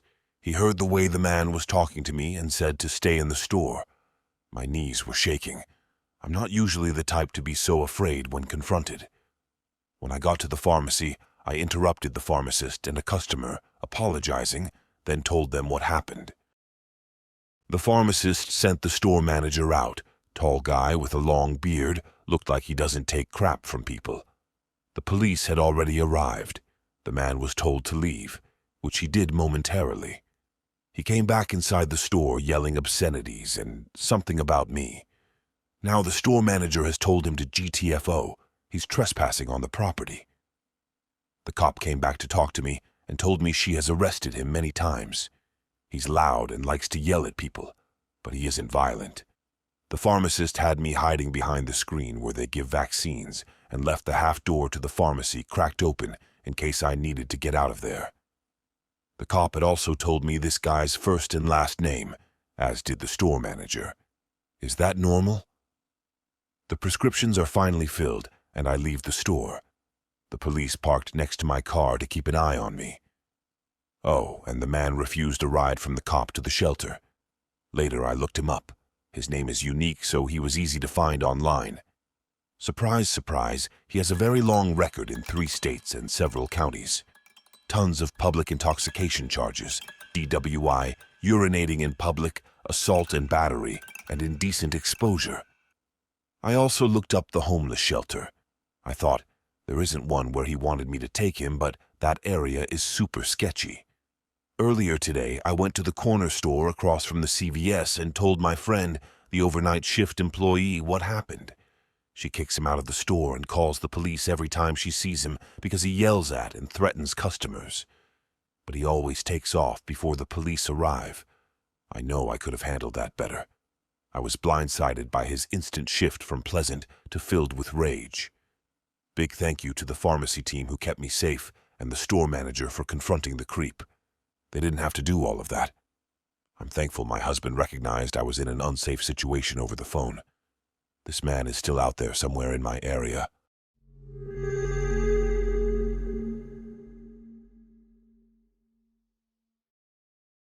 Around the summer of 2017, I was in my sophomore year of high school. I was with my 2 friends, Johnny and Devin, on a Friday night. I was Snapchatting my crush at the time, and she was telling me that she was having a sleepover at a mutual friend's house. My crush's friend was also hitting on Johnny, and they were telling us to come over for a little bit to hang out since there were no parents home. Of course, being the hormonal teens we were, my friends and I were set on making it to the house before it got too late. We convinced Johnny's mom to give us a ride over to the house, but she told us that she wasn't going to be able to pick us up since she had to go to bed early for work in the morning. This didn't matter to us at all since we were just focused on being able to hang out with girls at night. After we spent time with the girls, the main girl who lived at the house told us that we had to leave since it was getting late and she wanted to sleep. At this point, it was around 11 p.m. and we were broke high schoolers, so the idea of getting an Uber was out the window. The 3 of us just accepted the fact that we were going to have to walk back to Johnny's house. The distance was less than 4 miles, but it was going to take an hour to walk. There was nothing really eventful that happened during most of the walk. We ended up stopping at a 7-Eleven because Devin wanted to get some beef jerky. Johnny and I waited outside of the store and saw 2 sketchy-looking dudes outside staring at Devin while he was in the store. As Devin came out, Beef jerky in hand, he turned and looked at the two guys, then looked towards us, smiling with his beef jerky raised up. Johnny suggested that we cross the street because the people were starting to walk towards us. We continued to walk across the street and looked every few seconds to see the two guys walking the same speed as us on the other side of the road. I think they knew we were looking at them a lot because one of them began to make a slow two-tone whistling noise. About 3/4 of a mile from Johnny's house, we were whispering and trying to figure out a plan to make sure these people didn't follow us back to his house. We looked across the road and the people were gone. This relief was short-lived as they appeared in an alleyway across the road with that same two-tone whistle. Then Johnny said a phrase that put me into a fight or flight position. They're walking across the street towards us. At this point, Devin and I also turned to see that the two guys were walking towards us. When they saw the three of us turn to look at them, they began sprinting at us. I'm honestly glad that the three of us had the same idea. Run. We all started running as fast as we possibly could, and I didn't want to stop until we got back to Johnny's house. I saw Devin drop his charger for his phone, and he stopped to grab it and quickly caught back up with us. I didn't even dare to look back at the two guys chasing us, but I heard them yelling at us and doing that same horrifying two-tone whistle. I was wearing these really beat-up low-top Vans that were destroying my feet with every cushion-less step I took. It didn't matter. All that mattered was running until I couldn't hear those people yelling and whistling. I'm not sure if the two guys were trying to just scare us and have a quick little laugh, but after 2 or 3 minutes they stopped chasing us. We still didn't stop running. I remember Devin saying they stopped chasing in between his gasps for air, and all I said was, "Keep running." We turned the corner, and Johnny's house was less than 200 feet from us. Johnny ran faster so we could get to the door first and unlock it. We threw ourselves inside, locked the door, and ran up the stairs to Johnny's room. We all spent the next few minutes catching our breath and checking out the window to see if we could spot the two sketchy guys walking around. I'm very glad to say that we didn't see them again, but Devin showed me a picture of a pistol that he searched up on his phone and said, "This is what it looked like. When I went to grab my charger, I saw one of them with a gun that looked like this." I'm not sure what is more bone-chilling, the fact that I was running away from two people with one of them having a gun, or the thought of turning around while running just to see a man with a firearm running after me.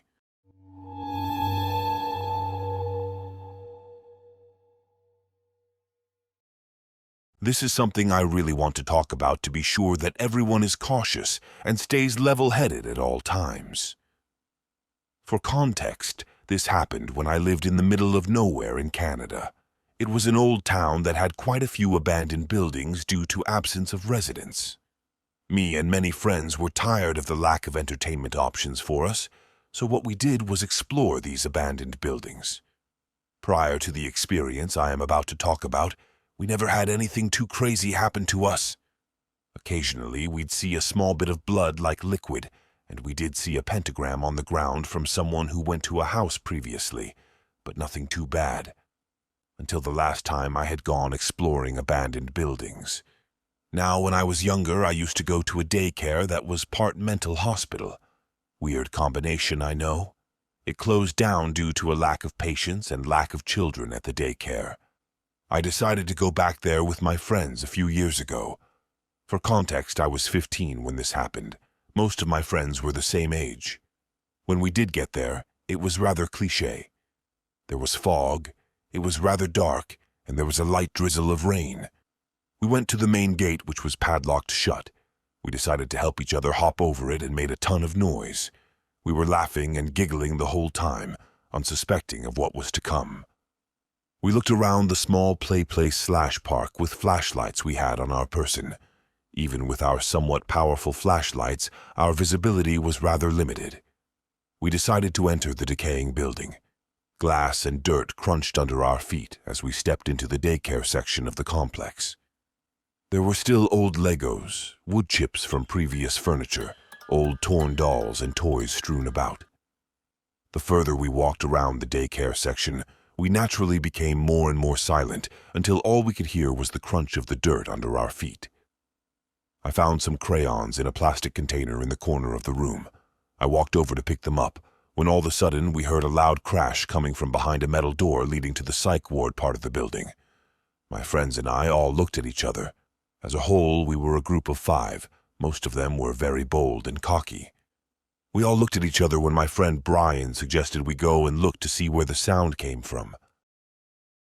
Personally, I was not too fond of the idea, but with my group of friends, there was no way anyone was going to decline such a thing. We all stacked up on the door and opened it. It was rusted to the floor and we heaved to get it open. As we walked in, the metallic smells and must became stronger, with a hint of something else which I couldn't put my finger on at that moment. We walked in, our flashlights pointed in every direction with Brian leading the group. The hallways were tight, and to the left and right were the occasional metal doorway, some with doors open. I felt slightly claustrophobic, and it felt a little hard to breathe. As we continued, Brian shone his flashlight into a room and recoiled. We all stopped walking as Brian slowly entered the room. "What is it?" I asked him. "I thought I saw someone here. It seems all fine now." To be honest, I thought he was just messing with us to increase our anxiety. But looking back, I think he was completely honest. He backed out of the room and we continued walking deeper into the psych ward, when another friend swiftly told us to stop. We came to a halt and all listened. In the distance ahead of us, we heard the subtle pitter-patter of footsteps echo through the hallway. We all looked at each other, fear in each of our eyes. Brian continued walking toward the sounds. We considered turning back for a second without Brian, wondering if some ghost or something was in the building. But we couldn't do that to him. The closer we got, the more I felt like I was being watched. When finally we entered a room on the right, which had the smell of rotting meat. In front of us was a dead deer. Its innards were spilled all over the floor, staining the concrete. A friend of mine had a very weak stomach and vomited all over the floor. That's when we heard whispering from somewhere. Brian shone his flashlight to the corner of the room where a man with short hair was standing with his head down. He wore a bright green t-shirt stained with what I assume was blood and torn beige pants. He did not have any socks, and his feet seemed damaged. He was twitching sporadically and continued to mumble even after we saw him. We stared at him for a solid 30 seconds before he made his first true movement.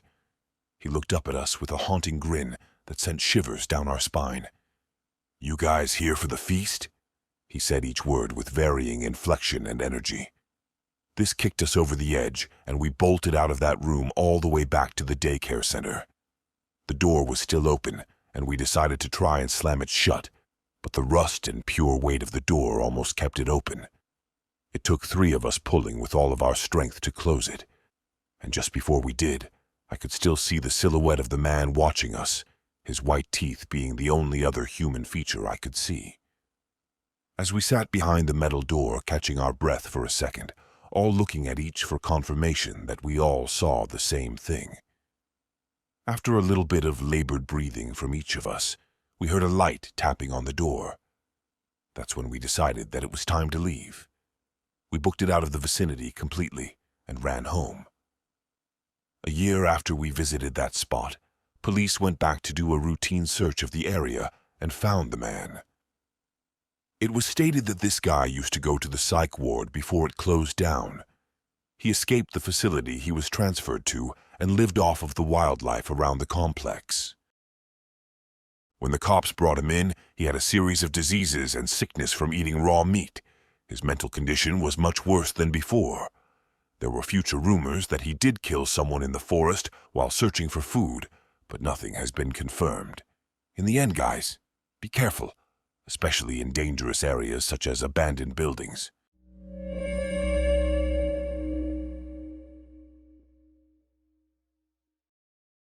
This is something that happened a while ago while I was babysitting. For a little bit of context, I'm a 21-year-old college student and have been babysitting since I was 14. I'm not an expert on literally anything, however. Over the years, I have learned caution and resilience. At 15, I took babysitting classes at our youth center, as well as a female self-defense course. I babysit at least once a month for this one family. I like them because they pay me more than my usual hourly rate. They have a big house with internet that I can use to do homework, and the two kids are surprisingly well-behaved and compliant. So the two parents have like a monthly ritual of going out around 5 p.m. and returning a little after 2 a.m. I'm always offered to sleep in the guest bedroom and stay until morning. I usually just stay awake and abuse their satellite TV, and then leave when they come back. The house is in a nice neighborhood without a whole lot of neighbors. Very quiet. Also, their house is armed with an alarm system that I have the code to and can arm and disarm it through my phone. That'll be relevant in a little while. So I always take them for pizza at this place that has like an arcade. I do this so that they tire themselves out and go to bed early. Plus, the girl that I babysit is also on a mission to win a family of stuffed animals from the prize store, so I'd be the world's worst babysitter if I didn't guide her in that pursuit. If anyone's maybe wondering for whatever reason, after Friday night, she only needs the daddy stuffed animal before her collection is complete. Go girl! Anywho, I'm rambling. I was sitting at a table and watching them play in a ball pit, while also texting on my phone. This couple came over and sat at the same table as me. It was a long table with parents scattered here and there, so this wasn't alarming. The couple looked normal enough. Both were probably in their mid-20s, possibly a little older. They talked to each other, but then the guy asked me, "Are you the one babysitting Dr. So-and-so's kids?" So the parents of these children are both doctors, and the specific region that we live in, this would be common enough information, but I still chose to answer their question with an irrelevant statement. I wonder what they use to make the pizza here. Yeah, I know. I'm a master of deception. I deserve an Oscar for my performance. However, they seem to see right through my clever ruse. They started making weird comments. They talked about the kid's parents, they commented on the daughter, and how they wondered if she would look as pretty as their mom. Okay, my dudes. I don't know if that was intended to be creepy, but I'm just going to be safe and pretend that it was. Then the woman says to me, and I quote, "Do they really let you dress like that while watching their kids?" She motioned with her eyes towards my t-shirt, which was admittedly a little tight, though aside from a little bit of a bosom crack, not revealing. I have a thin frame and a large chest. It's 90 degrees in my region of the U.S. right now, so it's not like I can wear a hoodie and my tits have a Crips and Bloods type relationship with any kind of shirt that has buttons. I saw that as my cue to go and get the kiddos and bring them to get their prizes so that we could bounce. After some very thought-provoking philosophical debating, they both got their prizes and we headed back over to the house. So fast forward a few hours. Both kids were bathed and put to sleep. I delivered a heartwarming rendition of Goodnight Moon and read a very spooky chapter of The Werewolf of Fever Swamp and tucked them into dreamland. It was around 9 p.m. I was caught up on homework and was just watching TV when I heard some movement on the porch. I didn't think much of it at first, but the doorknob started rattling violently. I initially started moving towards the front door to see who it was, but miraculously, I remembered that it was late at night. I was home alone with 2 kids, and I very much wanted to live. I turned around to grab my purse, which is where I keep my taser.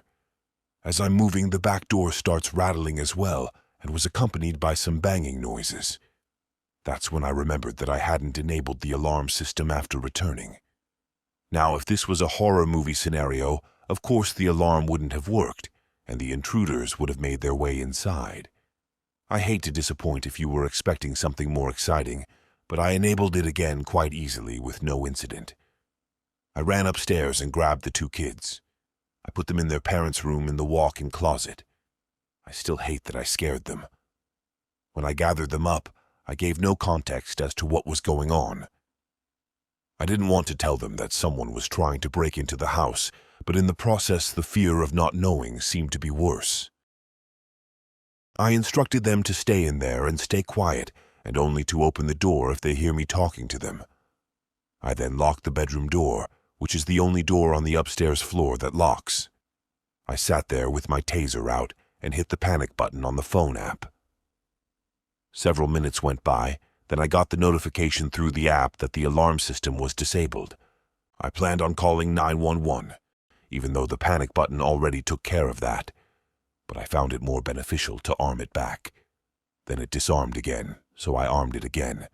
Then it disarmed once again, so I armed it once again. By this time, I could hear what sounded like 2 sets of footsteps walking up the stairs. Good job, girl. You locked yourself inside with 2 potential assailants. I was holding it together for the sake of the kids, but not too deep inside. I was scared to death. When I heard the footsteps get near the door and saw the knob twisting, I took a deep breath and pulled the trigger on my taser, just to let them know that I was armed, though it realistically wouldn't do much good. I informed them through the door that the alarm was triggered and police were on their way. Thankfully, I was greeted by a familiar voice. My name? It's Doctor. His name. You're safe. I opened the door and ran into their arms and started sobbing. I hadn't realized truly until it was over just how scared I really was. The kids came out, without me giving them the okay, but their parents were there, so I'll let it slide. When I enabled the alarm on my phone, they both got the notification from the place they were at. With the app, you have the option to view the porch cameras as well. When they got the notification that the panic button was activated, they saw through the camera that there were people on each side of the house, 1 man, 1 woman. When the alarm kept disarming, that was them trying to get into the house. Police report was filed by them, and I gave a statement mentioning the 2 weirdos I met earlier that day, even though there was really no evidence that would directly point to them. Camera footage didn't give any positive face IDs either. So, yeah, I was scared. I'm getting over it now. I'm just grateful that the couple that I was babysitting for were close enough to make it to me. I hate to say it, but I find the police response time to be terrible. I'm currently back in my own apartment that's an hour away.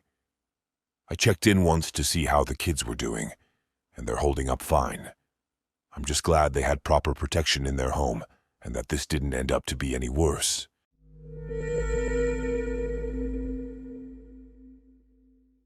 I live in the UK, and a few years ago I sold up, took early retirement, bought a boat, and dropped out to go on an adventure exploring the UK's inland waterways.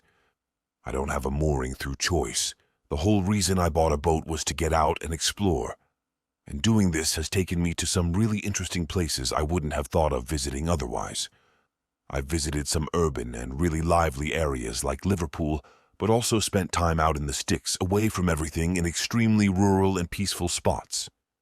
It's pretty cool being able to choose your spot dependent on your mood, and if you don't like the area or don't like your neighbors, you can just throw your ropes and move.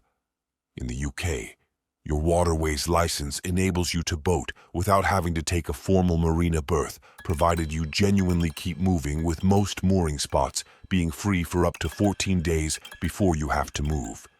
This is called constant cruising, and if you have a decent craft well set up for off-grid living, it's an amazing way of life.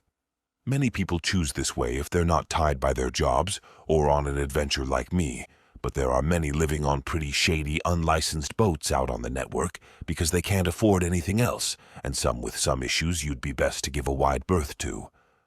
I'm a lone female boater with just my bog, snorkeling spaniel, and 2 cats as crew, so I follow lots of boating forums to keep an ear out for problem areas or people and try to be sensible with my safety and my choice of stopping points.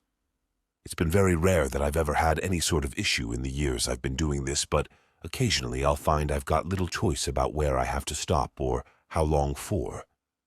In wintertime, I can often come across navigations closed due to flooding or broken infrastructure, like a broken lock stopping me in my tracks. In summer, it's not unheard of for a canal to run out of water and find myself unable to move until the level rises again. As I'm writing this, I'm stranded on a quarter-mile stretch of canal with river navigations at either end closed due to flooding, and I've been stuck here for 2 months now. My cats like to go out, so I always try to moor away from roads and seek out spots where the cats would have an escape route from any pursuing dog, like a thick hedge or a fenced-off area of some kind. So I chose a spot right up at the end of this canal, alongside a derelict industrial area. There's a couple of gaps in the steel fencing a person can get through, and after checking it out to make sure it's reasonably safe, and finding mostly just piles of bricks and a usable but deteriorated roadway left, I've been in there regularly walking the dog, with the cats often trotting behind. Only once have I ever seen anyone else in there, and that was another lady with her dog. My cats have discovered there's mice in there, and they're having way too much fun to come home as often as they usually do. So it's become a nightly ritual to have to go in with my head torch and dog and retrieve them before bed. They're both pretty great cats that think they're dogs, so if I go and shout for them, they'll come running and follow me home. The first 7 weeks went without incident, but a few nights ago, I was in there shouting for one of the cats when I heard what sounded like bricks being bashed together in very deliberate, evenly spaced multiples of 3. My first thought was someone's hurt, and maybe can't call out, so trying to get my attention, so I stopped and listened. Another 3 bashes came, but this time nearer. Okay, someone's moving and definitely not stuck, so I pick the pace up and think this is just weird. It's 11 p.m. and below zero with ice everywhere. There's no shelter, just piles of bricks. So why would anyone be in here? My cat comes bounding up at this point, so I just scoop her up and practically run back towards the fence. Another 3 bashes, the first one really loud and heavily emphasized, and again all very deliberate and evenly spaced, but this time nearer again. I've moved quite a distance and turned a corner by this point, but the noise has followed and switched sides like they'd cut the corner and almost caught me up. I get us all through the fence and back on the boat, locking it all down. At first I don't hear anything but the fluffs do, and they keep lifting their heads and alerting to something outside, but then I do hear it. The fence is only about 10 feet from the side of my boat, and I hear growling coming from the other side of it, loud growling. It was a god-awful sound, and I sat there scared witless, wondering what kind of freak would be doing that, and what were they going to do next. If you can imagine a human trying to mimic the sound of a slow-revving motorbike, it kind of sounded like that, and this went on for nearly 10 minutes.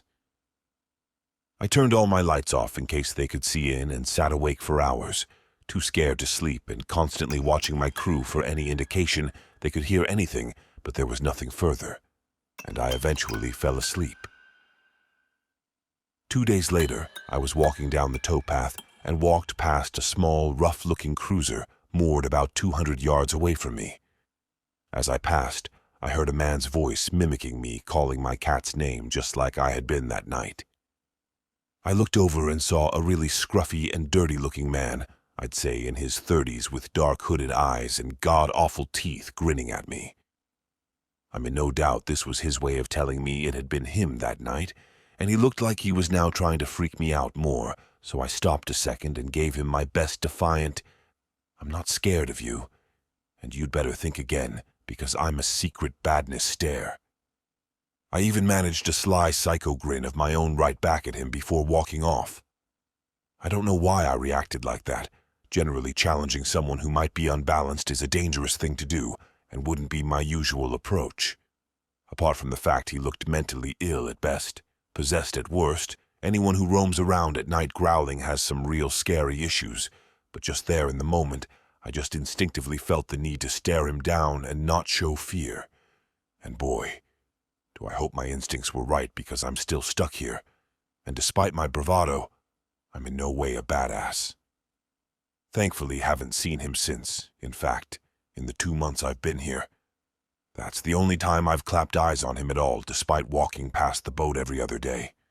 I really hope to keep it that way, and as soon as those navigation lights change to signify the river is open again, me and my furry crew are out of here and to the possessed-looking growling guy. I hope your boat is as clapped out as it looks so you can't follow. An update after some time has passed. I left the area now, but before I did, my curiosity got the better of me, and I ventured back into the waste ground again in daylight and explored in more depth where I first heard the noises. I found a very deliberately constructed set of bricks, just a small square tower about a foot high with half a pineapple on top, all totally out of place and only just visible if you were actively looking. It looked like a marker to me, and it's entirely possible this was a marker for a hidden stash of some sort, maybe drugs. Perhaps I stumbled into someone doing a drop, and they decided to try scare me away and make sure I didn't return. It worked.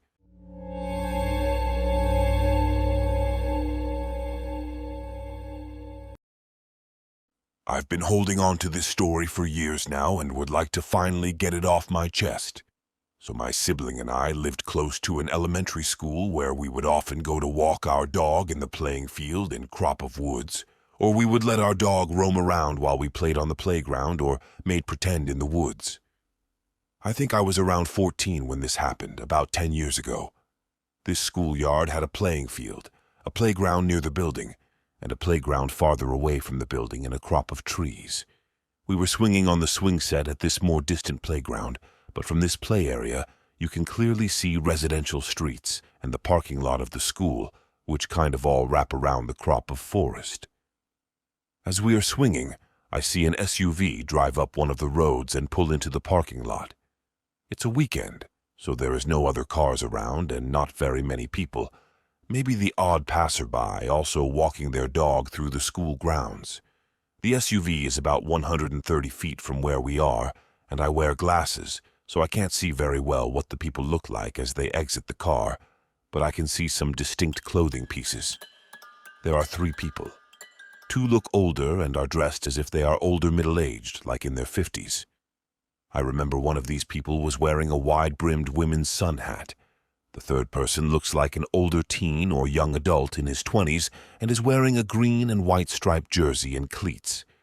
It is not uncommon for people to walk or drive to the school to use its field for play or sport practice, though looking back now I realize it is odd they parked in this lot and not on the side of the road nearer to the field, which is on the opposite side of the property. In any case, I think, okay, just some grandparents and their grandson going to practice in the field, and go about playing with my sibling. I remember watching the trio walk away around the school building, completely opposite to where we were on the property.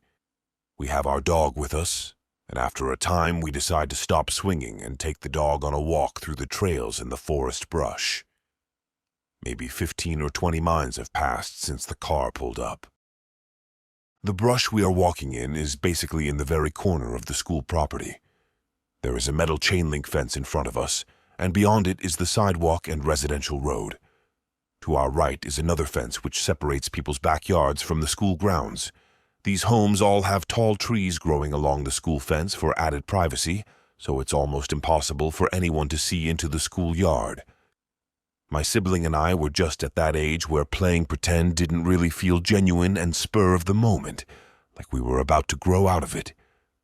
I'm feeling bored but don't want to go home yet, so I pick a branch of these red berries that grow in the schoolyard and say to my sibling, "Hey, want to play a game?"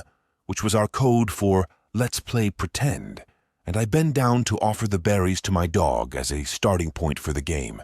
They've never hurt her. I'm still speaking to my sibling, who is walking in front of me as I bend down, but my voice trails off as I see my dog's behavior. She is completely ignoring the berries and me, and is instead moving past me slowly, ears back and nose pointed, as if she is approaching something. I follow her movements, still looking down. When I finally look up, there are the 3 people from the SUV not 6 feet in front of me. They are certainly not a couple of grandparents and a kid, but 3 grown men. I remember the faces of the 2 older men pretending to be grandparents. The foremost man had short white hair and a white scruff of facial hair. His mouth was open in a faint O shape as he breathed quietly and focused on keeping his steps light. The other man was extremely thin, his cheekbones popping out and shoulder-length, greasy brown hair hung around his skeletal features. They had crept up behind my sibling, and I silently, and remained just as quiet as they all turned their backs quickly and pretend to point off into the trees like they were bird-watching or something. It was bizarre how silent the whole encounter was. I immediately realized we need to get the fuck out of there, and turn my attention back to my sibling as I grab my dog's collar and get her hooked up to the leash. My sibling is about a foot from me, but seems oblivious still to the three creeps in the woods right behind us. I tell them over and over that we need to leave, but they've become wrapped up in the imaginary game I proposed moments ago. Finally, they see the men. I never looked back at the creeps, only to my sibling. My sibling also stops talking and starts walking with me. Thankfully, an opening in the fence between these now haunted woods and the road is only a few meters ahead, and we get some distance and obstacles between us and these creeps. To my frustration, my sibling wants to stop on the sidewalk and pick some more berries through the fence, and I frantically tell them to come on. Let's go. I still never look back towards the men, my vision tunneling to the safety of the open roads and sidewalks and homes in front of us. We get home without incident, at least to my knowledge. Had the men followed us on foot, gone back to their car and followed, or simply gave up? I didn't care, I just wanted to get home, which was only a couple blocks away. When we got home, I broke down. I told my mom what happened, and I remember her reaction being kind of nonchalant. I had always been an anxious child, and she had developed a habit of downplaying things in a kind of exposure therapy way. I realized I still didn't feel fully safe with this reaction, and retreated to my basement to cry alone. In recounting the story with my mom years later, she said she did call the police, but nothing came of it. I am also very thankful for my dog, as it is likely she saved the lives of myself and my sibling that day. In the years since then, I became highly skilled in reading people's body language. I can tell when someone is lying. I can read people's emotions and intentions like a book. I can tell if someone's vibe is off from a good distance away. This has become a blessing and a curse. So 3 fucking creeps from the woods. I hope no one else was subjected to your presence, and I hope you rot in hell for what you did.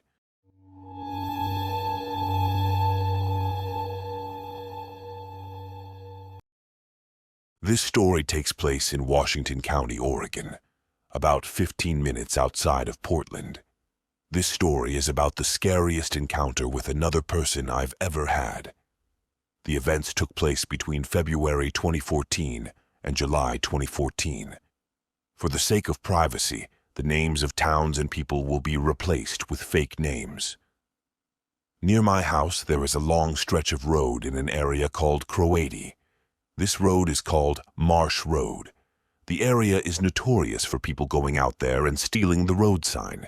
This road is intersected by a train trestle, shown below. This train trestle is known as the Holcomb Creek. It was originally built between 1905 and 1907. The exact date has been lost to time. During its lifetime, there has been a string on suicides off the bridge.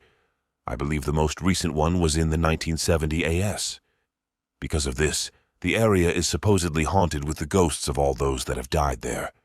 The story isn't about ghosts, don't worry. I'm just setting the scene. Now, almost every time I go to this trestle, fog is always settled in the area, giving it a very ominous look. The train trestle itself is still occasionally used to bring lumber from the mountains into Portland. You ever seen the TV show Axemen? It's the logs that those guys cut down. On its way into Portland, the train tracks travel into an old ass tunnel called the Cornelius Pass Tunnel. This tunnel was built in 1947 and is covered with graffiti all the way through. The exact length is unknown, but I've walked through it, and it takes roughly 15-20 minutes to walk through. It's also very narrow, so if a train comes, you're dead. Luckily, most trains only use the tracks about once a week, and usually very late at night. This tunnel is located not far from where a kid named Cryon Horman went missing back in 2010. The tunnel is about half-mile from the nearest main road, and it is in a very desolate area. I first went to Marsh Road in February of 2014 with my friend Austin. We went, obviously, because of the creepy history around the bridge. As we arrived, we banked over the hill traveling north. If you look at the picture, it would be towards the camera. It was around 11 p.m., and as we slowly drive towards the bridge, my friend pointed out that there was a noose hanging from the bridge. We laughed it off, thinking that some kids just tied the noose to the bridge. We drove down to the end of the road to see where it led, nowhere in particular.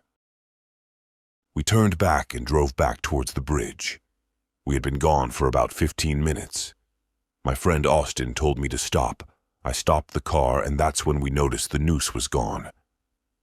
Now, if you look at the picture, you can see that it would be hard to climb up there and untie a noose and be gone without a trace in 15 minutes. Needless to say, we left pretty quickly. I returned to the area about 3 weeks later with my best friend, Matt. We were both in our cars. Matt had 5 people in his car, including him, and I had 3, including me, in mine. It was about midnight, and we drive to Marsh Road. We parked facing the bridge like it looks in the picture. I parked my car 50 feet behind Matt. I grabbed my flashlight from my glove box and began to walk towards his car in the night. Roughly halfway between our cars, I heard a female laugh. My first thought was that it was Matt's girlfriend laughing. I took a few more steps, then I realized the laugh was an echo. That means it was coming from a distance. I turned towards the sound of the laughter and raised my flashlight, shining it in the direction. There was an open field that is probably 100 feet long. On the other side is a dark-ass forest. My light illuminated a silhouette of a person, being encircled by 2 smaller silhouettes. I immediately panicked and ran to Matt's car, banging on his window to get him out. All 8 of us in total sat and watched these silhouetted people stand and do their weird shit for probably a minute. Then we all bailed the fuck out and didn't return for a long time. Before this instance, my friend Matt said that he once saw a man in a trench coat walking across the tracks on a late night a few months ago, and he had heard stories from his friend about the same man walking up to the back of their cars and looking at them through the back window. The man was described as about 6 feet tall, wearing a black trench coat which was always buttoned shut. He wore dirty blue jeans, boots, and a dark ball cap. His face was concealed by an abnormally large beard, but he was easily recognizable by having the 1,000-yard stare that you see in war pictures. My encounter with this man happened on July 3rd of 2014. I only remember this date because it has been the scariest moment of my life thus far. I had just returned from visiting family in Colorado that afternoon. It was around 8 p.m. and I texted Matt, asking for him to hang out. We met up at like 9 p.m. and drive around. By 9:45, we wound up at a McDonald's. We ate our food and talked about my trip to Colorado. I texted my friend Ray to see if he wants to hang out. My friend Ray at the time worked as an apprentice welder in Portland. Ray is your stereotypical Portlander, covered in tattoos, gauged ears, and face piercings. He really taught me not to judge a book by its cover. Anyhow, Ray said he'd be down to hang out once he got off work. We met him at a Max stop not far from where we were. The Max is like our version of the Metro or the subway. We got Ray and the 3 of us drive around when my friend Matt said, "Hey OP, let's drive to Marsh Road and see if anyone is there." I'm in favor and drive out that way. Upon our arrival around 11:45, we see the train driving across the bridge. Now this is a rare occurrence, as the tracks are used like once every other week during the night. My friend Ray says, "I've got an idea, race the train to the tunnel, stop, and Matt and I will hop on and ride the train through the tunnel. Then you can meet us on the other side." Being dumb 17-year-olds, we all agree to it. We drive towards the tunnel and beat the train there. We turn all the lights off because 40 feet on either side of train tracks is considered private property of the railroad. I wasn't about to get charged with trespassing while waiting to ship to boot camp. Matt and Ray get out and hide near the side of the tracks. The train slowly creeps by, and they start chasing after it. I pull into the train tracks and take my flashlight from my glove box and shine it out the passenger window. I'm trying to illuminate the back of the train so they see it as they chase after it. Once I realize they aren't going to catch it, I say fuck it and put my flashlight away. I drove across the tracks and preformed a 12-point turn on this narrow-ass road the went back across the tracks. The tunnel is now on the driver's side. I park and look to my left. I see Matt and Ray walking in the dark towards my car. They were a good 200 feet away, so they were gonna be a minute. As I sit in the dark, my car is idling and my running lights are on. Lynx 234 is playing on the radio from my iPhone. I start getting a funny feeling that I'm being watched. I look in my rearview mirror and there he is, the man with the 1,000-yard stare. I immediately froze and chills ran down my entire body. I was locked in eye contact with this mystery man that I had only heard stories about. The glow of my brake lights gave his eyes a haunting red gloom, which still sticks with me to this day. I hear someone yell and the man blinks, or me, and turns and walks off. I'm still in shock over what happened. After a few seconds, I snap out of it and turn to see Matt and Ray talking to this man. Moments later, they both run full speed to my car and tell me to leave. As we drove off, all I could see was the mystery man's 1,000-yard stare illuminated by the moonlight. My friend said that the man said that they need to leave and started reaching into his trench coat, and they saw the butt of a revolver appearing. I've never seen either of these two guys as scared in my entire life. I've never returned to that area after this event. My friends will also seldom speak about this event, even when we tell the story to others. They usually refuse to comment on what the man said to them.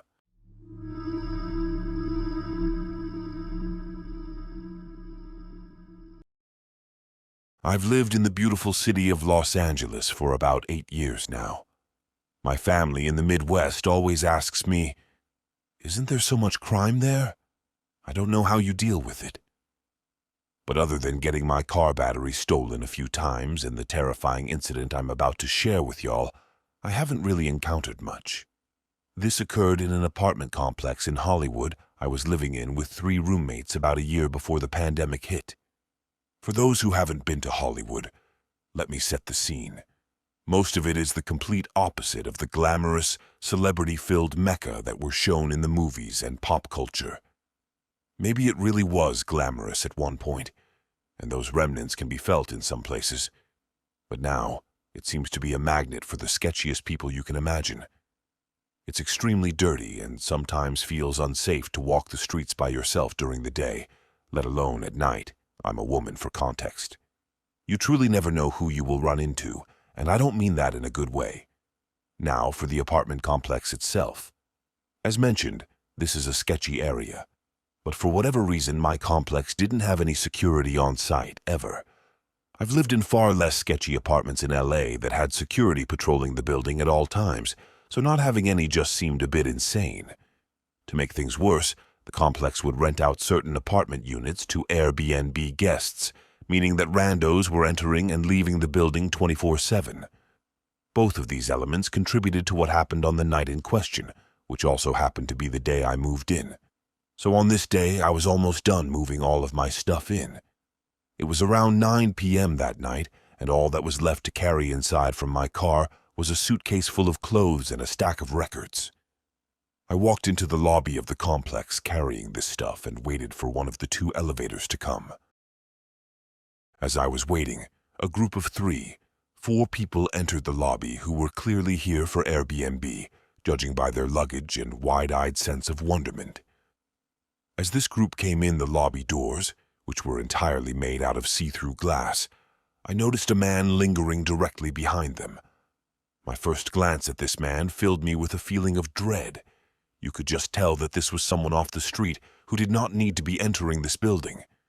He was tall with wild hair, wearing a filthy wife-beater that I'm assuming was white at one point. He had a dangerous, dead-eyed quality that communicated to me that he was out of it, on drugs, drunk, or something else. Not sure, but I knew that I did not want this man in my building. The group of tourists continued chatting to each other, completely oblivious to this man trailing them.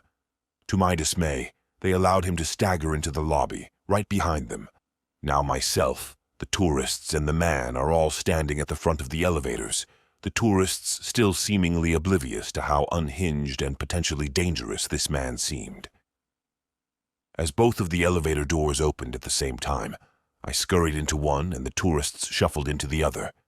To my absolute horror, the man jumped into my elevator at the last second, and as the doors closed, I realized I was trapped in there alone with him. Now I am already a paranoid person who is way too addicted to horror and true crime, so I was freaking out at this point. I was standing as close to the front of the elevator as possible while the man stayed toward the back. It became more and more apparent that this was a man who was on something and incoherent as he began muttering things I couldn't understand behind me. I had no idea if it was directed toward me, himself, or an unknown entity that only he could see. But I didn't turn around or look his way out of fear of encouraging it. His mutterings grew louder as I continued standing toward the front of the elevator, praying that he wouldn't try anything. The man then gruffly snarled, "Hey!" I shot him a look out of pure reflex to see him with an undone zipper, touching his junk through his disgustingly dirty tighty-whities and staring at me with those dazed, unwell eyes. This entire sequence felt like an eternity, but was probably only a minute or so. As we finally reached my floor and the doors opened, I walked out of the elevator as quickly but as calmly as possible, not wanting to provoke him further. I lived at the end of the hallway, a straight shot from the elevator. I was about halfway down the hallway, thinking that I was possibly in the clear as he didn't seem to be following me, but I could still hear the man making incoherent noises from the elevator. I glanced behind me to see the man exit the elevator. "Ah!" he yelled down at me, and that was it. I was not about to make it this far to get attacked now. I started running, still dragging my suitcase and holding my records, and to my panic, he started running after me. My stuff crashed to the ground as I dropped it and ran as fast as I could to my door, which was unlocked, thank God, due to my other roommates being home. As I slammed the door shut and locked it, the man reached our door, muttering and growling. I honestly don't even think he knew where he was or what he was doing. He seriously seemed so messed up. Maybe he only started running because I started running. Who knows? But thankfully I had made it to my door before him, thanks to his pause before coming after me. After I had gotten inside my apartment, I was shaking and crying from the shock of it all and sitting with my back against the door. My roommates had heard me scream as I was running down the hallway, which I wasn't even aware of doing, and came to ask me what happened. I explained the story to them, but was too scared to look outside of the peephole at that point. My roommates did for me, and said that the man was just wandering around our hallway looking lost for a few minutes before going back down the elevator. Surprisingly, that was the only crazy thing that really happened in that apartment. There was one time that the glass doors in the lobby got completely shattered by someone, and we were literally without doors for a while, leaving us exposed to anyone who wanted to wander in and do whatever they wanted. I'm glad I made it out of that place alive.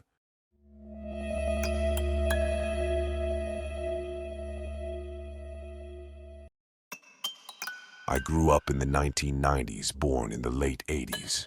I remember getting my first bike and starting to explore the area I grew up in upstate New York. Where I grew is much different now. In the 90s, it was more rural with clusters of neighborhoods here and there. I lived near an old capped landfill, and the main road connected a lot of semis down to some factories in a neighboring town that was a 5 minutes bike ride. We also had an old Baptist church that was founded by an eccentric former hippie who was really good to the community. My dad, who was a very serious drinker, loved to fish, hunt, etc., with his friend because it gave him an excuse to drink and kill something. But he ended up making this deal with this pastor and the gentleman who owned a pond behind the church to stock it with fish, as at the time my dad and his friends started becoming serious competitive fishers and went in on a boat which my dad had to sell his share to eventually to keep drinking. So my friends and I had permission to fish there in the summer, and we would swim and all that. I lived easily less than 5 minutes from this pond, and my friends and I go out there one summer day. This was around 1995. My mom had heard on the news a week prior about a wave of kidnappings. I don't remember if Amber Alerts were a thing then, so she decided to make a code word with me. She came to me and told if anyone ever tried to convince me that they knew my mom or dad in the hopes to get me to get in their car to ask them for a code word. Ours was pickles. So fast forward to our fishing trips, my friends leave before me after we sat around and actually just swam more than anything. My friend Dennis got mad because he was serious about fishing, so he and his brother left, and I was alone on the road, as the road once you got past this farm was a straight shot to main part of town, and our road was right before the road ended. So I get to my road and am about to turn, and I didn't notice I was being followed by a base pickup with this Cletus-looking guy from The Simpsons in it. He greets me and tells me that my mom and dad are waiting for us at this local restaurant, which I knew. He tells me that they asked him to come get me and meet them there so we can all have dinner. Immediately thought of what my mom said, and I started getting this evil feeling like I was in danger. So I told him that my parents specifically have a password that they give their friends, and that if he was their friend, he was required to tell me, at which point he got mad and started swearing at me. I didn't see one, but I was certain he had a gun as he started fumbling in the truck. I turned and started pedaling down my road screaming for help and that I was in danger. He jerked his truck to follow, but I was making too much noise and was already to my house that he just took off. When I got home, my mom was home and I was hysterical and asked her why she would ask such a mean friend to pick me up. And I told her what happened and she didn't believe me, and she calmed me down, told me I did the right thing, but could tell she had a hard time believing me. She also grew up in same town, and nothing like that had happened to her. A few days later, a friend of hers tell her a similar story about her son on another part of our town. The police then were involved, and the cops came and talked to me, and I gave them the same description of the man, truck, what had happened, etc. I don't know if the guy was ever caught. I used to be very bitter at my mom for not believing me, but I now understand the confusion she had, and instead of reacting, she just tried to console me and keep an eye on everything. My dad, on the other hand, was more vigilant about it, and would ask me all the time when he'd take me out if someone looked like that guy, if a truck looked the same as the one I saw. I hope no other kids were harmed by him.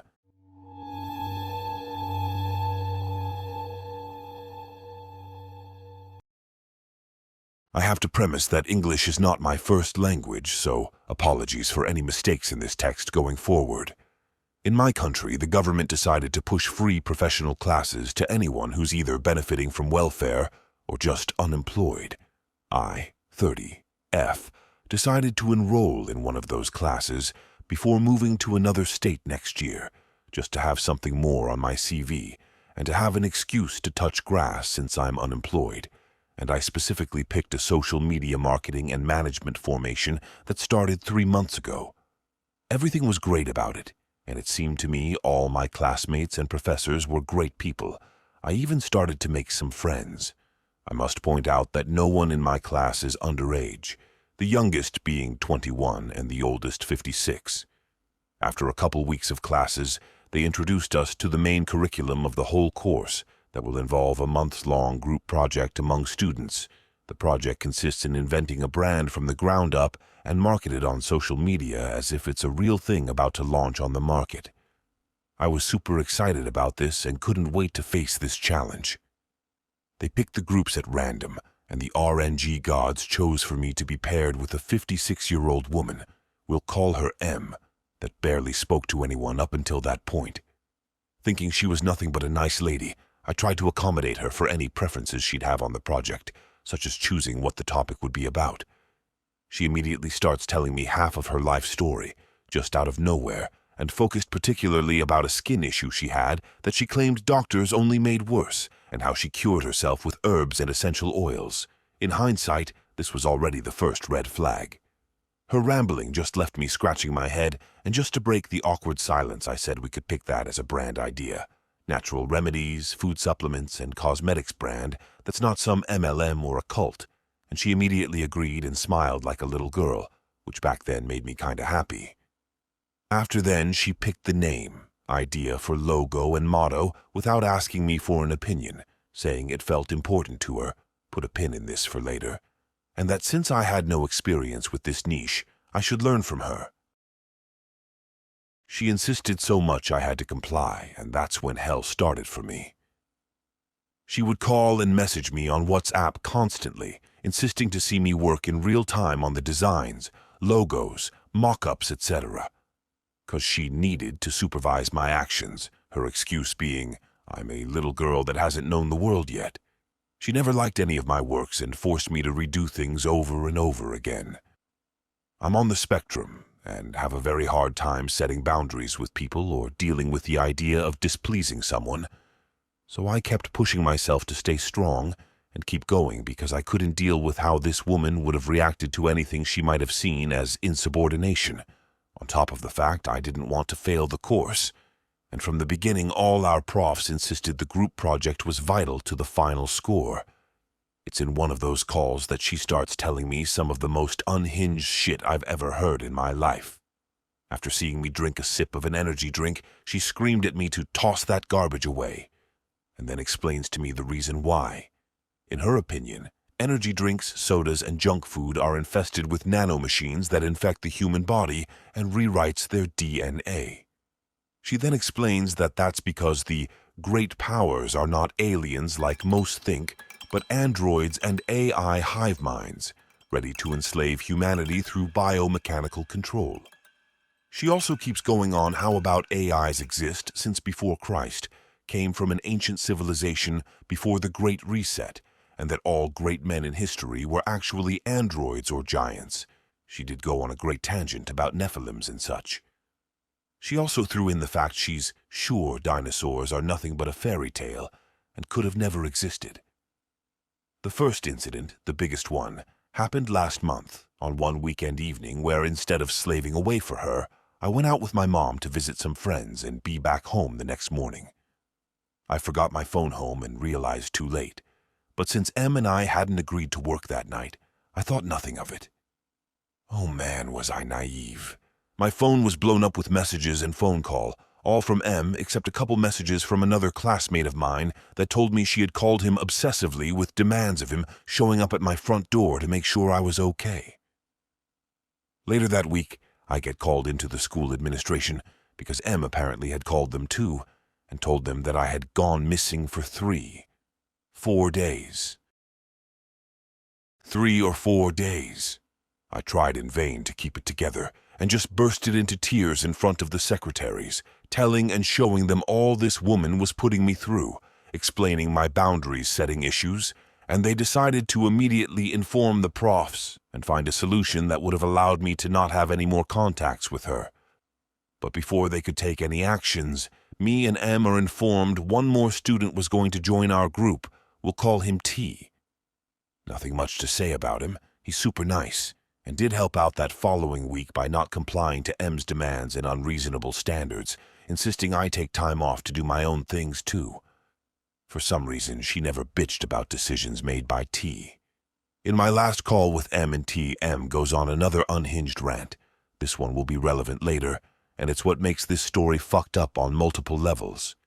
She claims she's being gang-stalked and sabotaged by Big Pharma because she had invented a miracle ointment that could reconstruct any sort of biological tissue. She said she tested it on the hand of a friend of hers that had third-degree burns, claiming she saw the nerves, tendons, muscles, and skin grow back, saving the hand. She then added that a prototype of said ointment, that mostly consisted of garlic and aloe, cured her husband from cancer a few years back.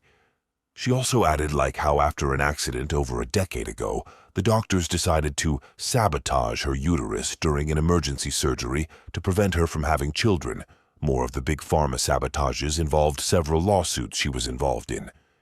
She concludes that she's taking SMM classes with us because she wants to learn how to communicate with social media and the new generations. I'm personally afraid she's going to try to scam desperate people into buying her BS gnarling and aloe miracle cure. The second incident happened the next day before class. A friend decided to sit next to me since that class of the day wasn't going to involve the group projects. We put our stuff on the desk, and since we were early, decided to go into the next room to get a coffee. Em comes in and we hear a commotion in the classroom. When we peek inside, we see her tossing my friend's stuff to another desk. My friend asked what the hell she was doing, and M just coldly responded, "The sit next to OP is mine." I nodded at my friend as if to say, it's okay to try and defuse the situation before it escalated. 2 days later, we get informed that I was swapped from M's group to another one. I will say that finally I'm working with the girl I made friends with, and we're having a lot of good fun. So well, I thought it was over. No more of M's weird shit. The calls and messages from her never ended. Actually, she started obsessively calling the school and the profs as well, to protest about the decision of removing me from her group. Her texts were filled with weird, trivial questions about random topics or very personal questions, up to 50 or 60 texts per day. At this point, I stopped responding almost entirely to her and screenshotting everything she was sending me. This leads us to the third and last incident, at least so far, that happened last week.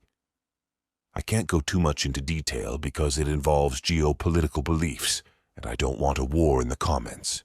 The short, clean version of events is M, in class, asked the prof a question that involved a very important global matter. He replied, and then asked us about our opinion.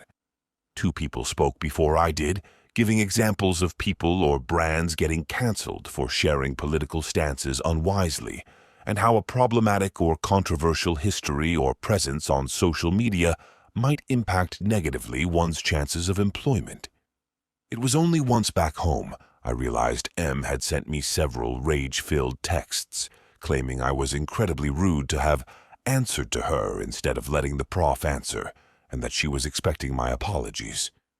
I wrote a long text to her explaining myself, told her I would not apologize since I had done nothing wrong, and finally blocked her number.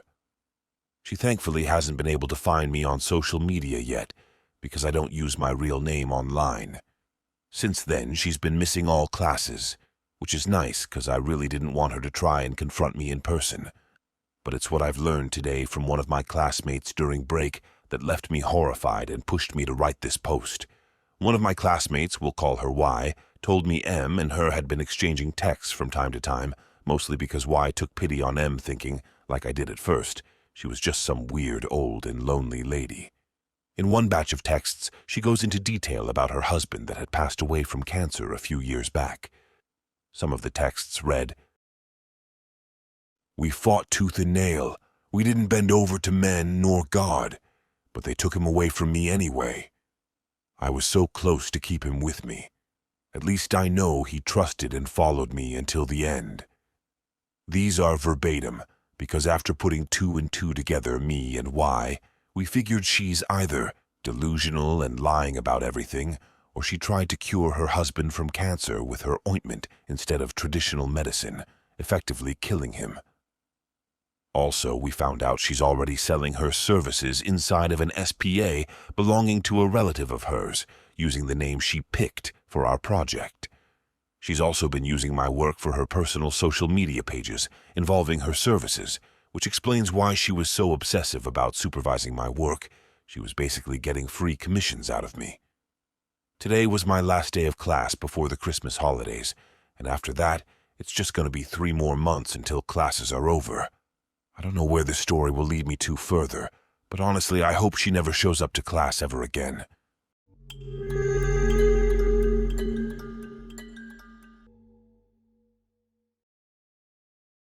I apologize if there are some errors or things that may not make sense. This is the perspective my story told from me and a part by a friend. This happened to me the weekend of Halloween, and I personally don't like talking about it, but I've been told by my friend to share it to get it off of my chest. Me and a friend were invited to a house party just for college students in the richer area of the town, so the house was huge with an acre of land and pool area. This party was themed to be a little naughty, so my friend dressed in a sexy nurse outfit and I dressed as a belly dancer. Majority of the party took place in the house, as there was maybe like 70 people, with the house being very spacious, so not too difficult to get around. I'm not much of a drinker, but I did have some juice that was available. Some friends pulled me and my friend and over to take some pics, and I set my drink down. After what felt like an hour of just taking pictures, I found my cup and took another sip, not even worrying that I left my cup alone for a while. Then a man came up to me who looked to be in his late 20s, early 30s. He said my boyfriend's name and said he's been trying to call me. That's when I realized I didn't have my phone on me. I have loads of respect for my boyfriend. We always make sure to stay in contact with each other, and since he had to work, I promised I would contact him, but I just forgotten. The man said it's urgent and said I can use his phone to call in one of the rooms.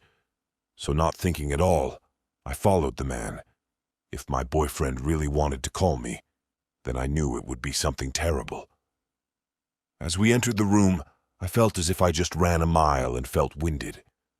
The man closed the door behind me and sat me on the bed and gave me his phone.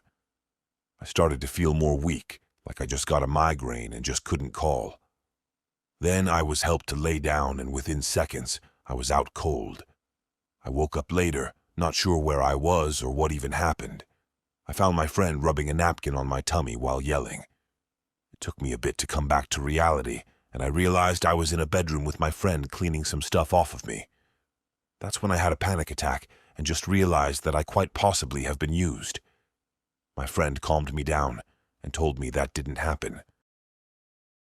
She explained that she couldn't find me anywhere and assumed I went to the bathroom. But after like some minutes, I still didn't show. So she went looking for me, eventually checking the bedrooms, and found me laying in bed with the guy something out of my belly button. Apparently, he was playing shots with my unconscious body of sucking alcohol out of my belly button, licking salt from my chest, and kissing my lips. She didn't know how long this went on for, but I immediately felt sick and even coughed up from just the thought. Thankfully, my boyfriend got off of work early after my friend told him what happened. He picked me up while my friend asked around about the guy, but of course no one knew of him or recognized him. I was taken to urgent care and looked at. Thankfully, nothing was wrong with me, and the drug in my drink didn't cause any further harm than just knocking me out. I wish the story ends here, but I started to receive texts from a random guy. At first he was just asking me random things, and I just didn't reply. But then he showed me a pic of my torso and started saying creepy things to me, and even giving me the impression he's stalking me. This is still going on today, just texting me randomly. I've had the idea to try to bait him one of these days, to finally have backup to catch him. But I don't know how smart he can be and what he will do to me if things don't go as planned. I have contacted the police and asked what I can do. They took my phone in to copy the texts I received, but I'm sort of doubtful it will go anywhere. I honestly just believe it was a stranger who had bad intentions at the time and acted upon it. I'm not really even upset anymore. I just want to continue with my life and better myself from any other future events. Because of my past trauma and now this, I often find it hard to trust strangers. As far as an update, I stopped receiving texts from the guy just before Christmas. However, I often feel a weird sense that I'm being followed when I'm in public, and there have been a few instances that I thought I've seen the man again. I still am spooked at random times when a random man looks at me for too long, but I've learned to get over my past traumas, so I hope to do the same for this one.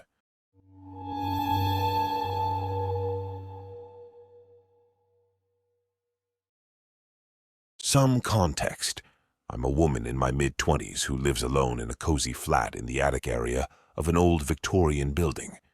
The design of the roof hanging over my window and the high driveway walls means that I get some interesting acoustics. During the quiet nighttime, the sounds bounce up from the whole long street. I can hear the footsteps and conversations of passers-by as crystal clear as if they were in the room with me, yet standing down on the drive, you can't hear them at all. It was almost 4 a.m. and pitch dark outside. I had been finding it hard to sleep properly the last few nights, so I was still up and pottering around in my PJs with the lights on. I had the window cracked and the blinds half open to get some fresh air in. I usually keep them closed if I have a light on at night. You can see right up into them from the street and houses across, which I sadly did not realize for my first couple of months here. I was so flustered from not getting to sleep and desperate for air, I thought everybody else would be snoozing. I had done the same for the previous 3 or 4 sleepless nights. I had just made some tea and settled down to read a book when I heard my door buzzer ringing. I remember thinking it was odd that I had not heard anybody approaching, as I was just sat by my window, but I brushed it off as being sleep-deprived. Nobody who visits me ever rings my door buzzer. They call my phone, so I grabbed my phone to check if I had missed something from friends or family. Nope, nothing. I ran to the window to look down at the porch, but unfortunately I could only see the steps leading up to it. The motion sensor light was on, and I could hear a strange scuffling noise, then some thuds. I figured somebody had called the wrong flat by mistake and was probably drunkenly stumbling around. Even with my rational explanation, a strange sense of unease overwhelmed me. I felt on edge after I heard the thuds and turned my lights off so I could gawp through the blinds without being seen, but unfortunately couldn't see much. After a few minutes, the noises stopped and the motion sensor light turned off, although I didn't see anybody come back down the steps. I figured I'd either missed them in the dark, or the person they were looking for had let them in. After 20 minutes or so, I relaxed and turned my lamp back on to potter around again. About a minute later, my buzzer rang again. This time it was ringing repeatedly, as if someone was aggressively holding the button down. I froze and stared at it for a while, unsure what to do. It was starting to get annoying, and I begun to worry that it might actually be somebody I know who needs help. I plucked up the courage to answer, albeit with a shaky hand. "Hello?" No reply. I can hear somebody breathing heavily through the phone static. It sounded like a man. "Who is this, and what do you want?" Again, no reply, just heavy breathing. I hung up, thinking they got the wrong flat or the telecom was playing up again. I stayed by the wall phone for a few moments, staring at it, unsure what to do. The buzzer went off loudly again, and I about jumped out of my skin as I was so tense.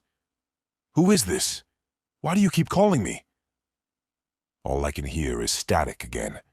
Thinking I was getting ding-dong ditched, I went to hang up the phone again. Just before I did, I could hear a muffled voice, and I whipped the phone back to my ear and demanded to know who it was. "What was that?" "Let me in." "Huh? Who are you?" "Let me in. Please. Please." His voice starts breaking into a panic. "I'm not letting you in. You haven't said who you are." "There's people coming to get me. They tried to jump me and I ran away. I'm not safe out here. Please, you've got to let me in. Let me in. Help me, please." Immediately, I knocked the fuck out and hung up the wall phone. There was no way I was letting a strange man into my building who wouldn't identify himself, especially as I had to leave the safety of my locked flat to physically go down to the front porch to open it. My gut told me that his story was complete bullshit, but on the off chance it was true, I was worried there was about to be a crazy fight on my driveway. I grabbed my mobile phone and dialed 999 as I ran to turn my lights off and shut the blinds again, peeking out through a crack. The man had been ringing my buzzer non-stop since I hung up, but shortly after I turned the lights out, it stopped again. The weird shuffling and thumping noises on the porch started up again as I explained the situation to the emergency operator on the phone. She urged me to stay calm and stay on the phone with her, and said that the police were already aware something was happening. Somebody else in my building had called earlier to say that a man had been trying to break into the front door after trying all the ground floor windows down the side and back. They'd had a similar call a few nights before, too. That explains the weird noises I kept hearing, and why I didn't hear him approach from the street at the front. The noises had now stopped, but I was beginning to panic hard. I asked the lady when the police would arrive. She said that they would send out a unit as soon as one was available, and to stay locked inside. After 10 minutes of no activity outside and the motion light turning off, the lady said to stay in my flat with the door locked and to call back if he reappeared, and they'd escalate at their end if he made it into the building, and she ended the call. I sat by the window watching, and sure enough, a few minutes later the noises started again, and the light below came on. I don't think he ever left, or he went down the side to the car park at the back. I still couldn't see what was going on because of the angle from my window. I was about to call the police again when a taxi driver passing by slammed on his brakes and shouted out his window. I stopped to listen. "Hey you! What are you doing over there? I dropped you off on the other side of town an hour ago." The taxi driver knew this man. What a twist. "Oh, hey. I lost my keys. My friends live here and I'm trying to get hold of them to let me in." I see the shoulder and leg of the man come round the corner slightly. "You told me you were going home to sleep it off and wouldn't be causing any more trouble like earlier. I asked you to get out, and you begged me to drop you home still, so I did, and now you're not at home." "I just said I had no keys to get in. I'm trying to stay with my friends. They live here." You could hear that the man was getting agitated, and an edge was creeping into his tone as he lied again. "So why are you skulking down the side there, making a ruckus instead of ringing the bell? What is going on? What are you really doing?" The man gets angry at this and storms down the driveway to confront the taxi driver. This is my first time getting a proper look at him, although I could only see the back of him. He looked like a normal, well-presented young guy with brown hair, black t-shirt, jeans, and trainers. I was surprised. Based on his appearance, he would not be somebody I would normally think to avoid late at night. I couldn't really make out what was said next, as they were both shouting over each other, but I could hear the taxi driver yell "police," and the man suddenly leapt towards his car door. The taxi driver quickly screeched off down the road, leaving the man standing there swearing and seething. It was at this point that I realized I had been an idiot, frozen by the window watching this scene unfurl beneath me without calling the police to let them know he was back. I ducked down to pick up my phone, which I must have dropped amidst the commotion. As I spoke to a different operator, the man turned around and strolled down the driveway a little bit, but seemed to hesitate and stopped, staring up at my building. I tried to get a good look at his face, but it was too dark to make out much detail. He stood like this for almost 10 minutes, just standing there and staring up at my window, occasionally swaying from side to side. I knew rationally that he couldn't see me peeking out, but I could swear he was staring right at me and knew I was there. He stopped looking at my window and turned to stare at the door for a few moments. I was begging the emergency operator to get the police out here sooner, as I was worried he was going to try the door again. I think the confrontation with the taxi driver made him lose his nerve, and he was worried about police showing up. I could hear him make an odd, huffing, snorting noise of frustration as he turned and left my driveway, slowly walking down the street and out of sight. I updated the emergency operator with the direction he headed off in and ended the call. About 10 minutes later, I saw a police car cruise by with its headlights off, heading the way he'd gone. Unsurprisingly, they never found him, as it had been too long, and there were too many side streets and alleys around for him to slip away down. He didn't come back again, but I stayed vigilant by that window until sunrise, crying my little eyes out and chain smoking like hell. I didn't sleep properly for weeks afterwards, and I get extremely paranoid walking to and from my building now. I've stopped taking the bins down if the sun is even slightly setting. Luckily, I had already begun the process to move elsewhere for unrelated reasons, so I only have to live here for a couple more weeks before I move to a big house with friends. I liked living on my own before this. Now I'm very grateful to be losing my privacy to have some backup. Shout out to the brave taxi driver who stopped to confront him. You were more helpful than the local police, and I don't know if he would have left if you had not scared him off. I wish I could ask you what the hell happened when you met that man earlier in the night.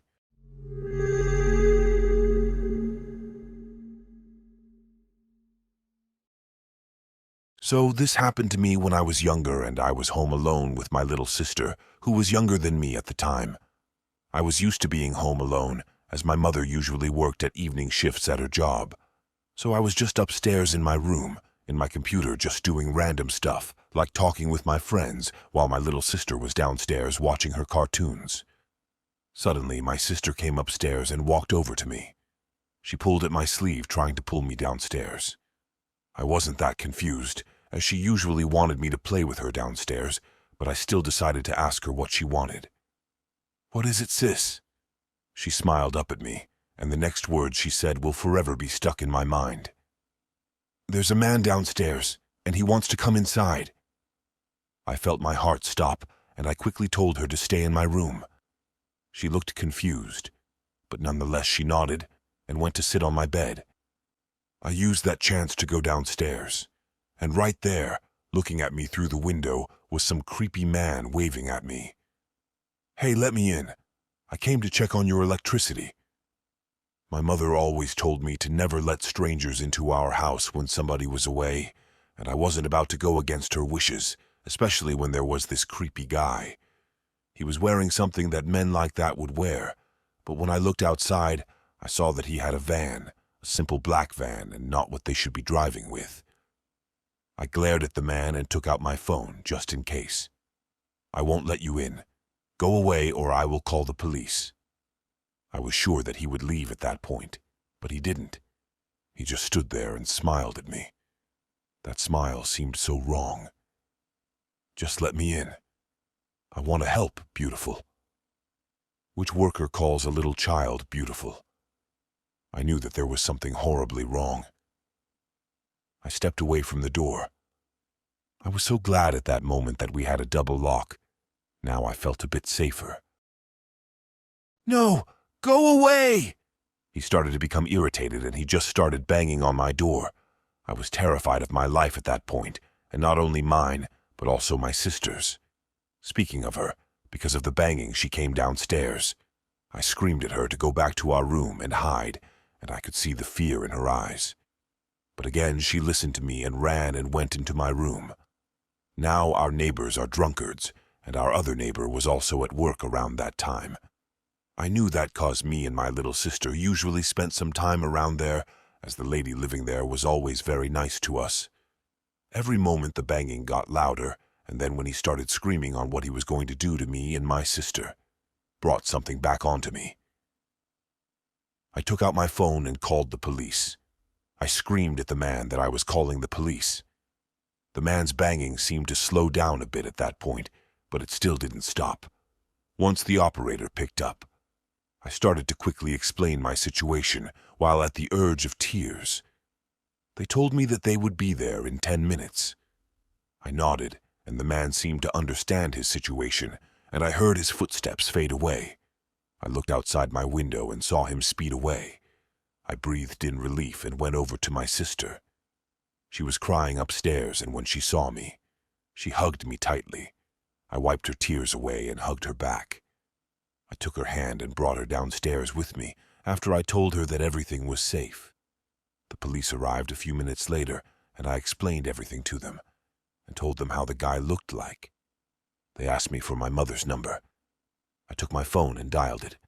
They talked with her, and she also arrived after 15 minutes. She hugged me and my sister tightly. She thanked the police and they left. My mother started to cry while she continued to hug us tightly. I could see how worried she looked. But she praised me and my little sister for being so smart, and she took a few days off work to spend some time with us, and I felt glad that she let herself relax. That experience was definitely the most terrifying experience I've ever had, and I'm glad I came out unharmed. I can only guess what that freaking creepy man wanted, and at least me and my little sister got out of that experience fine.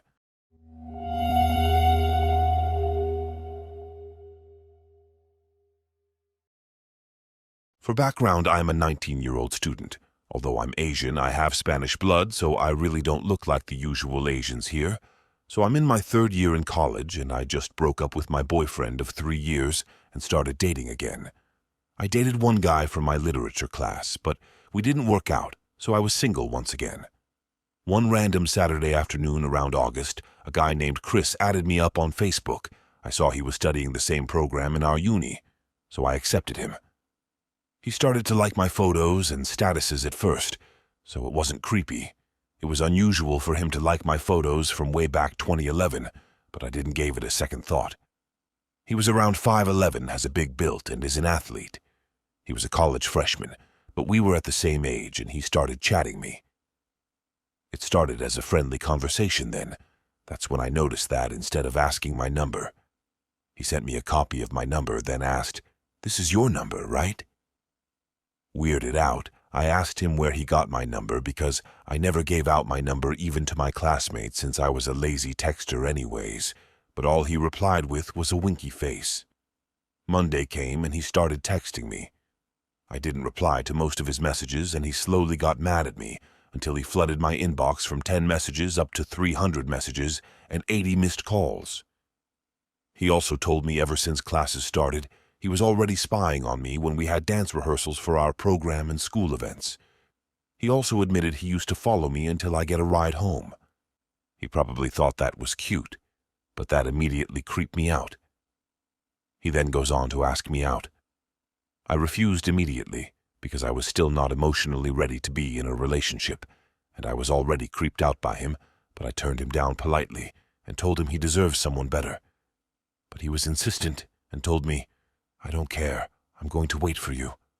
I'll never stop until I make you mine." Then, that's when I started noticing him anywhere I go near the university. He was like this annoying shadow. He would be at the cafeteria, outside my classrooms, and he even knows my best friend's Facebook, although we don't even study at the same uni. He also added all of my ex-boyfriends. He also tries to be friendly with my blockmates, but my blockmates noticed I was very uncomfortable, so they didn't communicate with him, which made him mad. He would send messages to me and complain, although I never replied. The final straw was I was joking to my close friend as we were going out of the restroom, and I said, "What I wouldn't give for a bottle of Sprite." And we got back to my room. Then I had to leave the room again to get some lunch, and when I get back, my blockmate handed me a bottle of Sprite. "That's from Chris," he said, confused. Then I received a message asking me, "So what would you give me? I gave you Sprite?" I immediately threw the bottle away from me.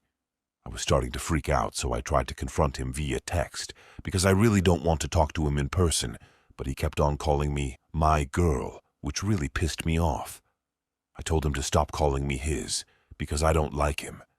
And the only thing he replied was, "I'm going to wait for you outside your classroom so we can go home together. I won't take no for an answer." Afraid and nervous, I asked my blockmates for help because I really didn't know the guy, and they told me I should block his number and Facebook, which I immediately did. Then I asked the last guy I dated to come pick me up from my room, even just for that day because I was already scared. Thank God he immediately agreed. The next day, I was so afraid to go out of the room. My blockmates were nice enough to buy me lunch and check if the guy was there. The last class ended, and my gay friend told me the guy was already waiting, and James, the last guy I dated, was looking at him menacingly. When James called my name, I immediately ran towards him, and he wrapped one arm around me protectively. I didn't look at Chris, and I was about to cry, but thankfully James walked me out of the uni until I could get a ride home. My phone suddenly was filled with blocked calls and messages that night, and although I tried to ignore and delete it immediately, I saw a few blocked messages from Chris asking me why I lied to him, why I broke his trust. Time passed then. The worst day came. It was a Friday night around 2 weeks ago, and it was really raining hard. It was around 7:30 p.m., and we just finished doing a project for our major subject. And as I walked out of our uni, I realized I don't have anyone to be with when I go home since most of my friends lived at the other side of the town. So I just put on a brave face and walked out the uni alone. Then I heard someone whistle at me right beside the gate, and I saw it was Chris. I tried to ignore him because it was at least a 5-minute walk before I could get a ride home, but I could feel him following me. I couldn't run because I was wearing heels and it was raining hard. I could hear him yell, "My penguin drummer, I want to talk! Please, come here!" "Please, I miss you so much. I miss the way we talk," he added. I was so tempted to run, but I knew I wouldn't be able to outrun him as he was stronger and faster. And I couldn't ask for help because there were no cars passing at that time. I heard him coming nearer. Suddenly, I saw 2 of James's friends running towards me with an umbrella. I sobbed right into their arms as they asked if Chris has hurt me or anything. Then I heard screaming. I looked back and saw James and his friends screaming at Chris. James was about to throw a punch at Chris, but was being pulled back by his friend. James was telling him off and to stay the fuck away from my girl. No, she's not yours anymore. She's my penguin drummer. She was never yours to begin with, and if you try to get near her again, I will fucking end you, Chris replied. Chris seemed to get scared, which was unexpected as James was thinner and was not even an active person, but he backed down and walked away. The rest of the boys calmed me down before making sure I got home safely. I learned that before James went out of the campus, he noticed that all the friends I'm with lives in the opposite side of town, and I was alone when I go home, and he felt something was not right, so he decided to smoke with his friends in the 7-Eleven near our uni and wait for me to get out. The next morning, I managed to talk to my professors about Chris, and they told me they're going to talk to him, and if he does anything stupid or threatening, he's going straight to the dean's office or something. But since I deleted most of threatening messages and creepy confessions, they couldn't really punish Chris unless he does something big again. The weeks after, I still see him in the hallways or when there are school activities involving all students from our program, but he doesn't do anything anymore. I already changed numbers and made sure he won't be able to receive any information about me. James and I are still friends, although he asks me out. He's not pressuring me, which is good. And he makes sure Chris steers out our way. So Chris, get the fuck away from me. You ruined the first half of my school year.